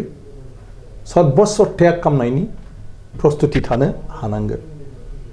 गतिके आङो सानो बेफोरखौ जों बाराद्राय गरम रायलायोब्ला सोमावसारनाया दैयावनो थांबाय सेपारेट स्टेट बड'लेण्डनि थाखाय 34 बोसोर एनडिपिआ सोमावसारदों आं बेखौ बुङा थोंजोङै आं मोनसे बाथ्राखौल' बुंबाय थादों मुल्याङ्कन हारसायाव होनो सब एभालुएसन होनो नामा इंलिसाव माने बिनि बेसेना सुनायनांगोन नोंनि जिथु संग्राम बे संग्रामनि बिनिमयआव जेखौ नोङो मोनदों बेवहाय संग्रामनि जिथु माने बेसेनखौ लानानै जोङो आवगायदोंमोन बे बेसेना बैयाव थाहैखोना थाहैदिया बेल'सो जायो सरसाल'सो जागोन फिथाइया जेबो मोननो हाला नोङो बेयाव दा बेयाव जोब्बाय बेखौ कारेक्सन खालामनो हाला जायफ्रा सागनगिरि बिथांमोनाबो दा खुनु कारेक्सन खालामनो हाला बे जोब्बाय बियो सरसानिल' जाहैनोसै जे बर'फ्रा आन्दलन खालामदोंमोन उदयाचलनि बिनि उनाव मा जाखो बिनि उनाव आन्दलन खालामदोंमोन बड'फा उपेन्द्रनाथ ब्रह्मआ 93 मायथाइयाव 93आव एकर्ड जाबाय बिथाङाथ' आन्दलनसिम जोबजासिम थाफानो हायाखिसै जों बयबो मोनसे आफसुस थाबाय बिनि उनाव 93 मा जाखो मा जायाखै सानसुमा बिथाङा साइन होदोंमोन दुलाराय बर' फरायसा आफादनि जानानै बिनि उनाव आन्दलन जाफिनबाय हाग्रामा महिलारि बिथाङा BLTनि चेयारमेन जाबाय माने लास्ट मोमेन्टआव आरो फैयै फैयै बिथांमोनजों 2003 मायथाइयाव सुक्ति जाबाय दुलाराय बर' फरायसा आफादा बे समाव आलादा रायजो बड'लेण्डनि डिमान्डआ बेवहायनो क्ल'ज जागोन होननानै सिगनेचार सहिखौ होनाय जायाखिसै गतिके सान्थि आरो जों डेम'क्रेटिक भाबै टाइम टु टाइम माने आवाज दैखांलांनांगोन बेबायदि दुलाराय बर' फरायसा आफादा बै समनि दैदेनगिरिया जोंनि मानगोनां रबिराम नार्जारी बिथां दंमोन थ' बिथांनि समाव बे माने एकर्डआव साइन होआलासिनो थाबाय अनलि BLTआल' बेवहायबो गासै बर' हारियानो रायलायदोंमोन आं दहाय बुंनाय बायदि नाथाय सुक्तिखौ सागनगिरिया अनलि BLT बिसोरो मेन स्ट्रिमाव फैफिननांगौ ओमफ्राय बाखिया बिथांमोनजों जि सुक्ति खालामगोन जों बेखौनो बरायगोन होननानै बयबो कनसेन्ट होदोंमोन आरोखि BLTखौ मेन स्ट्रिमाव लाबोनायनि थाखाय गभर्नमेन्टआ BLTजों जि बुजाफोरा जागोन बेवहाय बयबो जोङो एग्रि दं बेबायदियै बे बुस्थुआ फैबाय थादों गतिके फैयै फैयै आं बे बाथ्राखौनो बुंदों जे मूल्याङ्कन बेखौ नों सावरायनायल' जाहैनोसै जे जोंनि आन्दलना मामोन आरो जोङो बिनि बिनिमयाव मा मोनखो दिनै जों गोलाव सम बड'फानिफ्राय जुरिनानै जों मा होनो सोमावसारबोदों बेजों जों बर' जाथिया मोना नङा बहुद मोनबोदों नाथाय मोनसे समनि मोननाया स्टेट एक्टनि आन्डारजों काउन्सिल बड'लेण्ड अट'नमास काउन्सिल सेकेन्डआव कनस्टिटिउसनेलि जों मोनदों एमेन्डमेन्ट खालामनानै सेपारेट स्टेटनि जि पावारफोर बेखौ जोंनि बड'लेण्ड टेरिटरियेल काउन्सिलाव होनाय जादों जेराव एसेम्ब्लिबो जों मोनदों लेजिस्लेटिभ पावारखौबो जोङो मोनदों बेखौ जोङो मोननाय जादोंमोन बिनि उनाव आरोबाव आन्दलन जादोंमोन आरो बे आन्दलना जोबनायाव दानि जि BTR होननाय सुक्ति BTR होननानै पपुलार जाबाय खिन्थु बड' एकर्ड बेबो बड' पिस एकर्ड आरो BTR सुक्तियाव बेनो खोथा थाहैबाय दानि BTAD नामखौ सोलायनानै BTR जानाय जाबाय नामल' सोलायगोन बेयाव जेबो सोलाय सोल' जाया ओमफ्राय माखासे खामानिफ्रा BTC गठन खालामखांनायनि उनाव बेखौ फांसनेल खालामनो थांनायाव माखासे टेकनिकेल प्रब्लेमफोर नुजादोंमोन जेखौ बारे बारे रेज खालामबोनाय जादोंमोन आरो बे रेज खालामबाय थानायखौ रिभिउआव रायलाय जोबनायाव बे एकर्डआव बेफोर खोथाखौ दा मख'फिननाय जाबाय जे BTCआव जेन'बा ल' एन्ड अर्डार सिटुएसनखौ कनसालटेसन थालायनानै जुदि मावाब्ला टेकनिकेल प्रब्लेम दं ओंखायनो DC आरो SPखौ BTCनि बेलायाव माने कयेकटा टेकनिकेल माखासे दिहुननानै BTCनि आन्डाराव लाबोनांगौ जाहाथे डिपुटि कमिशनाराबो BTCनो रिपर्ट होनो गोनां जायो आरो BTCनि खामानिखौ डिपुटि कमिशनार अफिसनिफ्रायबो जाहाथे मावनो हायो ल' एन्ड अर्डार सिटुएसनाव पुलिसनि बेलायाव बे बायदिसिना सिटुएसनाव जाहाथे बड'लेण्ड टेरिटरियेल काउन्सिला SPफोरखौ लेंनो हायो आरो SPफ्राबो बेवहाय बड'लेण्ड टेरिटरियेल काउन्सिलनि माबाजों कनसार्नखौ लाखिनानै जाहाथे खामानि मावो आरो गासिबो एमसिले दानि MLAफोर बायदि थाना साना जेरावबो जाहाथे बिथांमोना ल' एन्ड अर्डार सिटुएसननि बेलायाव जयेन्टलि खामानि मावनो हायो बेबायदि गासिबो बाथ्राफोरखौ जों रेज खालामबोदोंमोन आरो बेफोर बाथ्राफोरखौ थांनाय सुक्तियाव बेफोरखौ मावफुंनाय जागोन जेखिनि लेकिं दं बेखौ नोंथाङा बुंनाय जादोंमोन जे भारत सरकारनि नोजोरा बर'फोरनि सायाव मा बेनि सायाव नोंथाङा बुंदों जे दा नोंथाङा बुंनो नागिरदों जे भारत सरकारनि नोजोरा थिगैनो दं नाथाय बिग्राफोरासो थिग नङा नोंथाङा बेखौ बुंनो नागिरबाय आं बिग्रा होननानैल' बुंनो थांला बिसोरबो बिदों मादों नाथाय दिनै जियानो जायाथों माने हारि होननानै बुङोब्ला हारिखौ गुबुन गुबुन बिथिङाव जोंहा माने मा होनो दैदेनलांनांगौनि आरो खामानि मावलांनांगौनि बिबान दङ बे बिबान दंखायनो दा जों मोनसे एटमसफियार क्रिएट खालामनांगौ दहाय आदा थरेन बर'आ बुंदों बड' साहित्य सभाया दिनैसिम माने अफिसियेलि आननन जानानै दं अफिसियेलि एकर्ड कपिखौथ' मोनबाय बबेनिफ्रायबा मानिफ्रायबा खिन्थु दिनैसिम सागनगिरिफोरजों जयै रायलायलायनाय जायाखै बेवहाय सापस मा दं मा गैया आरो बर' थुनलाइ आफादनिफ्राय बेखौ लानानै बबे जिनिसखौ मा खालामनो हायो मा खालामनो हाया बेफोरनि सायाव दा ओंखायनो बेवहाय मोनसे एटमसफियार सागनगिरिफ्रा खालामनानै गासै बर' आफादफोरजोंबो माने रायलायलायनानै बेखौ जुदि रोखायै फोरमायना होयो जे रायलायनायनि स्पिरिटआ मा खारन थकआव लिरनायाव नों बुजिया बुजा फराया मा जाया सावरायनायाव नैबेखौ लानानैसो जोङो उननि हाबाफारियाव थांनांगोन नङाब्ला दा माबा मोनसे दुलाराय बर' थुनलाइ आफादा रायलायगोन गभर्नमेन्टआ बुंगोन जे एकर्ड मथे ओरै दा एकर्डआ मा खिन्थु एकर्डनि स्पिरिटखौ मोनथियोब्ला होमब्ला बड' साहित्य सभाया बुंनो हागोन येस एकर्डनि माबायाथ' ओरै बुंनानै बेखौ खालामलायखादोंमोन ओंखायनो बेखौ जोंनो ओरै खालामना होदो गाबोन समफोर दा दाख्लै जों मोनसे रायलायबाय जे सेपारेट डाइरेक्टरेट अलरेडि बर'आव माने बर' डिपार्टमेन्टनि बर' सेल हिसाबै खुलिखानाय दंमोन बे एक्जिकिउट जायाखै दा दाख्लै डक्टर हिमन्त बिश्व शर्माजों रायलायनाय जादों बर' साहित्य सभा आंनि जे दङमोन बेवहाय दा बे रायलायलायनायाव खोथाय फैबाय बेखौ फांसनिं खालामनांगौ अलरेडि जाखाजोब्बाय दा डक्टर हिमन्त बिश्व शर्माया होमब्ला गावनो बुंबाय जे मानो बड' सेलखौ खालामबाय थाबावनो सेपारेट डाइरेक्टरेटखौ खालामखानोसै गतिके सेपारेट डाइरेक्टरेटआनो जाथोंसै आरो बर' एकर्डआवबो सेपारेट डाइरेक्टरेटखौ लिरनाय जादों माने सुक्तियाव लिरफिननाय जादों गतिके जों बेखौ डाइरेक्ट बिदि खालामसै ना मा होनो आंखौ बुंनाय बेथ' बिराद मोजां बाथ्रा जे एटलिस्ट बेखौ जुदि नोंथाङा थाब खालामनो हायोब्ला जोंहा बर' मिडियामनि सायाव दा टिचार माने भेकेन्ट पस्टखौ हिसाब लानाय रिक्वायरमेन्टखौ नायनाय बिनि उनाव एपइन्टमेन्ट होनाय लेखा बायदिसिना बेफोरनि माबाफ्राबो खेलि मेलि जाबाय थायो बेफोरखौ थाबनो मावनो हायोब्ला गासिबो मोजां जायो दा दाख्लै नों बेवहायसो रायलायनायाव जाहैलायबाय खोथा सेपारेट डाइरेक्टरा आगोलनिफ्रायनो सेपारेट डाइरेक्टरनि सोलाय माने बे जासान्दिसिमाव बर' सेल अलरेडि क्रिएसन खालामबाय डाइरेक्टरबो चार्ज होबाय नाथाय बियो माने बिभिन्न माने खेथ्रआव जेरै खामानि मावनांगौमोन बेखौ मावनो हायैखाय दाख्लैहाय बे इस्टाब्लिशमेन्टखौ थिक खालामनो रायलायबाय आरो लोगो दा डक्टर हिमन्त बिश्व शर्मा बिथाङा बुंबाय जे डाइरेक्टरेटखौनो खालामखानोसै दा एकर्डजों जुदि कनसार्न जाखाजोबनायमोनब्ला आरोबाव बेबायदि रिलेटेड जेसेबां दं बेखौ जों खालामनो हायोमोन बिनि उनाव जों बर' रावनि बाथ्रा रायलायबाय जे एस'सिएट अफिसियेल लेंगुवेजखौ माने बेखौबो खालामखादो बेवलाय माथो खामानि दं एबारनि एसेम्ब्लियावनो डिसिसनखौ जों एसे सेन्ट्रेल गभर्नमेन्टजों कनसार्न खालामबावनो जों फैनि बर' थुनलाइ आफादनि आफादगिरिनि सेराव जे दा बड'लेण्डआव रायजोपाल खुंथाइ सोलिगासिनो दं रायजोपाल खुंथाइ थाबाय थानायाव नोंथांनि सुबिदा असुबिदा बर' थुनलाइ आफाद हिसाबै जोङो बिटिसि थानायाव जोंहा चिफ दंमोन डेपुटि चिफ इएमफोर दंमोन आरो अफिसारफ्राबो जोंनि खोथाखौ खोनासंग्रा मानसि दंमोन नाथाय जोङो गभर्नर रुल जानाय लोगो लोगो जोंहा उसुबिदा जादों बेनो आरो गभर्नरा मोनसे खोथा बुंदों बेयो मसलफोरावबो बुंदों क'क्राझार सार्किटआवसो बुंदों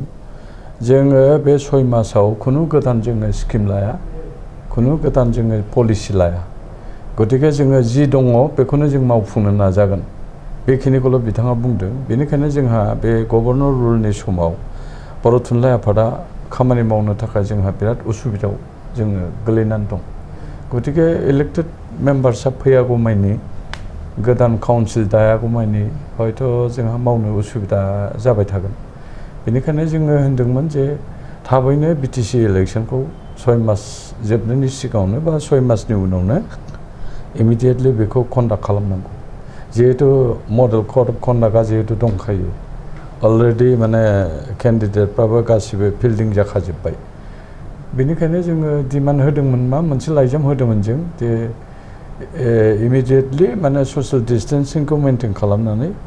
इलेक्सनखौ थिग टाइमावनो खालामनांगौ गतिके इलेक्टेड बडिखौ जोंनो नांगौ भेरि इम्पर्टेन्ट बे मोनसे ओमफ्राय आं गेजेरावनो मोनसे खोथा बुंसै दाख्लै जोङो मोनसे सोंखारिनाय नुदों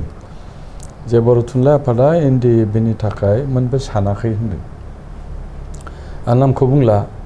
किन्तु एनडिएफबिनि थाखाय बर' थुनलाइ आफादा जोङो सन्त्रासबादखौ टेररिज्मखौ सेस खालामनो बर' थुनलाइ आफादा सिगांनिफ्रायनो जोङो नाजागासिनो थादों नै दाख्लैसिम बिटिआर सुक्तिसिम जायनि थाखाय जोंनि आफादगिरि बिनेश्वर ब्रह्मआ एलिमिनेटबो जादों दा बेफोर बिराद दुखु गोनां खौरां दा जोङो इमान एपिल खालामबोदों आरो गेजेर खन्द'आव सिनेट पार्क नोंथांबो दंमोन जोङो माबायाव आंखौ आफादगिरि लानानै ओमफ्राय 7 जन सोद्रोमा लानानै जोङो मोनसे क'र्डिनेसन कमिटि दादोंमोन आरो बे समाव रन्जन दैमारिनि फास्ट ट्रेक ट्रायेलखौ जोङो बा अन्यान्य एनडिएफबि केडारनि बे हाइनियास क्राइमफोरखौ माबोरै how to resolve the problem बेखौ माबानो थाखाय आसाम गभर्नमेन्ट आरो इन्टारल'केटरजों हम मिनिस्टारजों जगाजग खालामनो थाखाय जों बे कमिटिखौ दादोंमोन आरो जों जथेस्थ' खामानिबो मावदोंमोन जों बहुतबार मेम'रेन्डामबो होदोंमोन आरो एबि माथुरखौ जों खेबनै लोगो हमदों जों तपन देखाखौ खेबनै लोगो हमदों बेनिफ्राय जोङो चिफ मिनिस्टारखौ खेबनै लोगो हमदों आरो जोङो मन्थ्रिखौ लानानैबो अनेक बार माबादों आरो जोङो डिजिपि ल' एन्ड अर्डार बै समाव पल्लभ भट्टाचार्य जों बेजोंबो सावरायदों जोङो एनडिएफबिनि जेंनाखौ थाबैनो सुस्रांनांगौ होननानै जों बुंनाय जादोंमोन खिन्थु बिथांमोनहा हयथ' बे बेकग्राउन्डखौ मिथिया दाबसे जायगायाव दंहैयोमोन बिथांमोनहा जे बर' थुनलाइ आफादा जोङो माने बे टेररिज्म प्रब्लेमा जोंनि गेजेराव जाहाथे बे थाया हाथियार कालचारा जाहाथे जोबस्राङो जों बेखौ साननानैनो जोङो बर' थुनलाइ आफादा सिभिल ससाइटिनि मानसि हिसाबैबाबो जोङो एनडिएफबिखौ जे हाथियार ले खालामनो जोङो सावरायबोदों आरो जोङो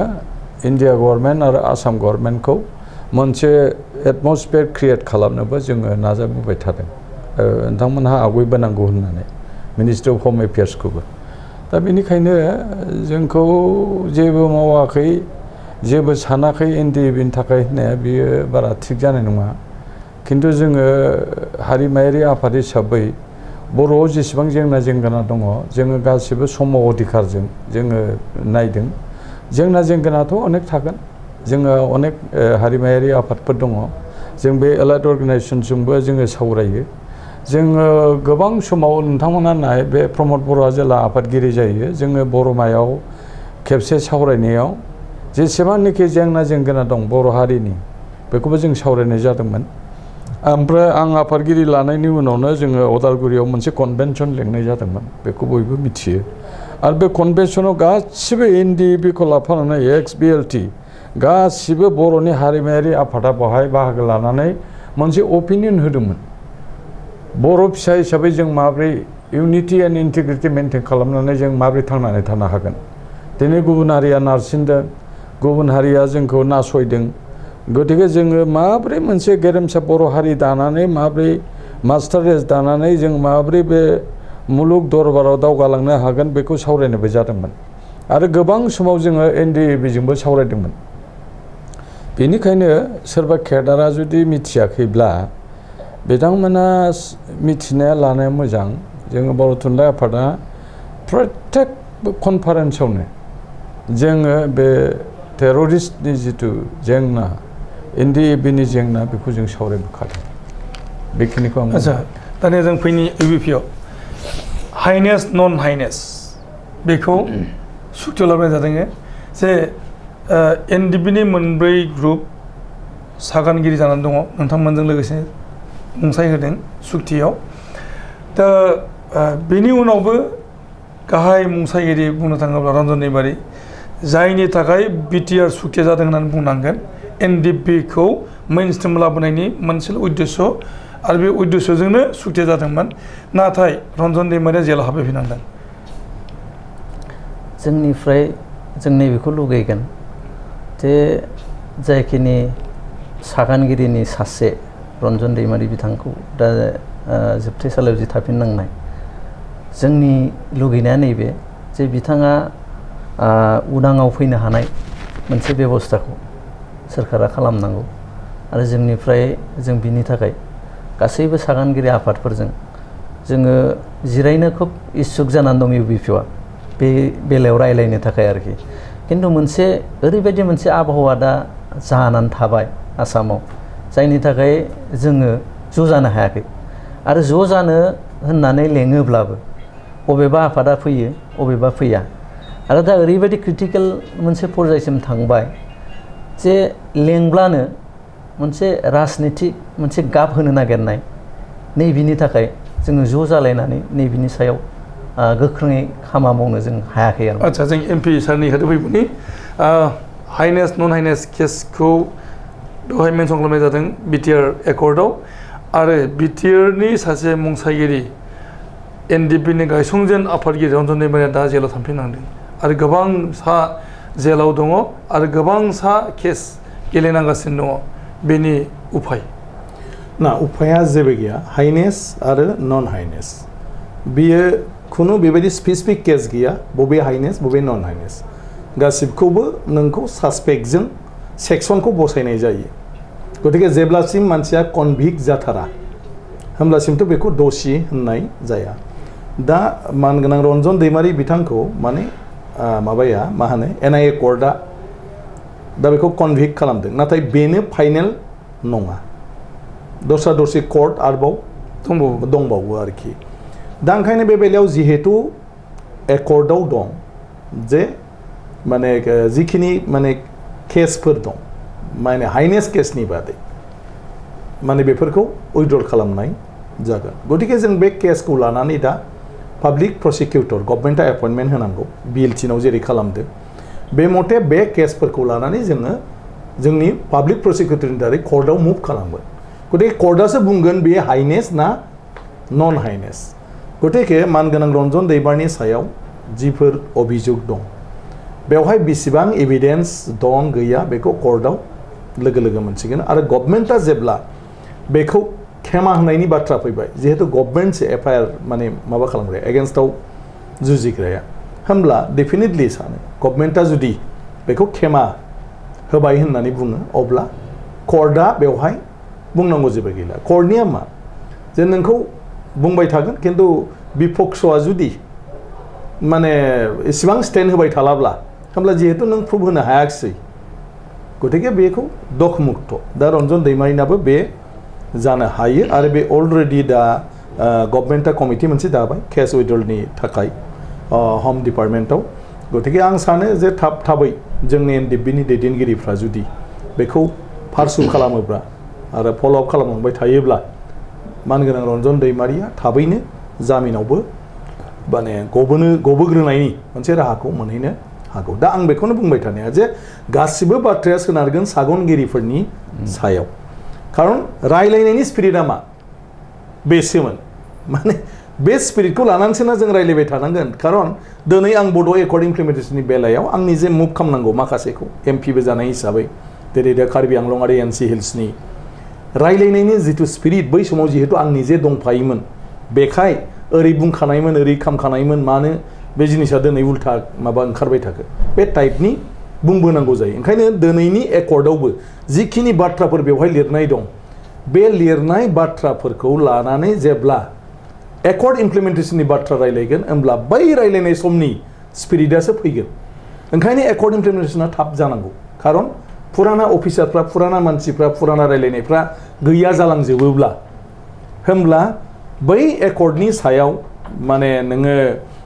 सावरायनानै माबा मोनसे मावफुंहोनो हानांगौआ बहुद माने गोब्राब जायो एकर्डनि समाव नन हाइनेस हाइनेसनि इस्युखौ लाबोआबानो रन्जन दैमारि एबा NDBनि केडारफ्रा गासिबो जेनेरेल एमनेस्टि मोनगौ होननानै बुंनो नागिरो आरो बुहुमनि सोमावसारनायफोरनि जिनिस जारिमिन जेब्लानाखि सान्थि सुक्ति जायो बेनि उनाव जेल जाफिननायनि खुनु रेकर्ड नुनाय जायाखै नाथाय बर'फोरनि बेलायाव आं बे बाथ्राखौनो बुंबाय थादों जों बेखौ दासो सावरायनानै जेबो खालामनो हाया बे जाहैबाय सावरायनाय समाव जायफ्रा दंमोन आं ओंखायनो बुंबाय थानाया सावरायनायनि स्पिरिटआ मामोन NDBनि गासिबो लिडार आरो केडारफोरनि सायाव जायफोर केस रेजिस्टार जानानै दं बे केसखौ उइथड्रल खालामनांगौनि बेलायाव लिडारफोरखौ जेनेरेल एमनेस्टि मोनहोनांगौनि बेलायाव रायलायनायनि स्पिरिटआ मामोन गतिके जायफ्रा रायलायदों आं सानो बिथांमोनहा निश्चय जुदि बे रायलायनायाव बेफोर बाथ्राखौ रायलायखादोंमोनब्ला आरो बे मथे केस उइथड्रलनि खोथाखौ होदोंमोनब्ला दिनै बेखौ गभर्नमेन्टआ मानियालासिनो थानो हाया खालामनांगोन नाथाय बिनि बादै ना नोंथाङा दं ना आदा थरेन बर'आ दं ना सोर दं बे बाथ्राखौ माने बुंनो प्रब्लेमा जाहैबाय जायजों रायलायलायदों दा आंनि आइ आफाया सोरजोंबा मा दलिलाव मा खालामलांदोंमोन आफा थैनायनि उनाव ओरैसो जानांगौमोन होनबा जाय पार्टिजों खालामलांदों बेखौथ' आं मोननो हाया दलिलाव जि लिरनाय दं दा ओंखायनो आं होननाया मोनसे एनभायरनमेन्ट क्रिएट खालामनांगौ सागनगिरिफ्रा जेराव बयबो ज' बे बाथ्राखौ पार्टिसिपेट खालामनो हायो आरो जेराव बेयाव माखासे देहा परामर्श लालायनानै माने मोनसे मिनिंफुल बे एकर्डआव जिखिनि खोथा दं लेटार एन्ड स्पिरिट जों होनबाय थायो आखरे आखर जाहाथे इमप्लिमेन्ट जायो नाथाय बेखौ जुदि सागनगिरिफ्रा माने माबा लायाब्ला मा होनो जोथोन लायाब्ला अब्ला मालाया बेखौ बुंहैनायनि जेबो अधिकार गैया दिनैबो आसाम एकर्डआ माला जादोंमोन 1985 आसाम एकर्डआव आसुनि बादै एक्सेप्ट आसु रावहाबो लिगेलि बेखौ बुंहैनायनि अधिकार गैया आरो नों बुङोब्लाबो आसुआ हयथ' बुंनो हागौ जे बिसोर सोर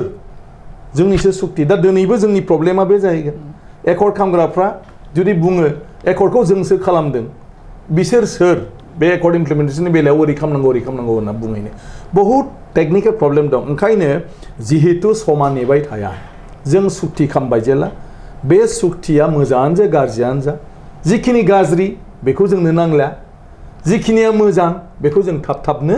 मावफुंनानै लानांगौ जों गोबाव सावरायबाय आरो जोंहा गोबां सम गैया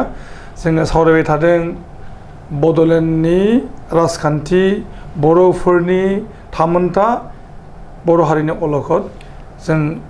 गोबांथार सावरायनांगौ दंबावोमोन नाथाय समा जोंनो खाबु होआखै उन समाव जोङो मोजांसिन सावरायनायनि मिजिं लादों आरो बेखिनि सावरायनायनि गेजेरजों दिनैनि बे सावरायनायखौ फोजोबबाय गोजोनथों खुलुमबाय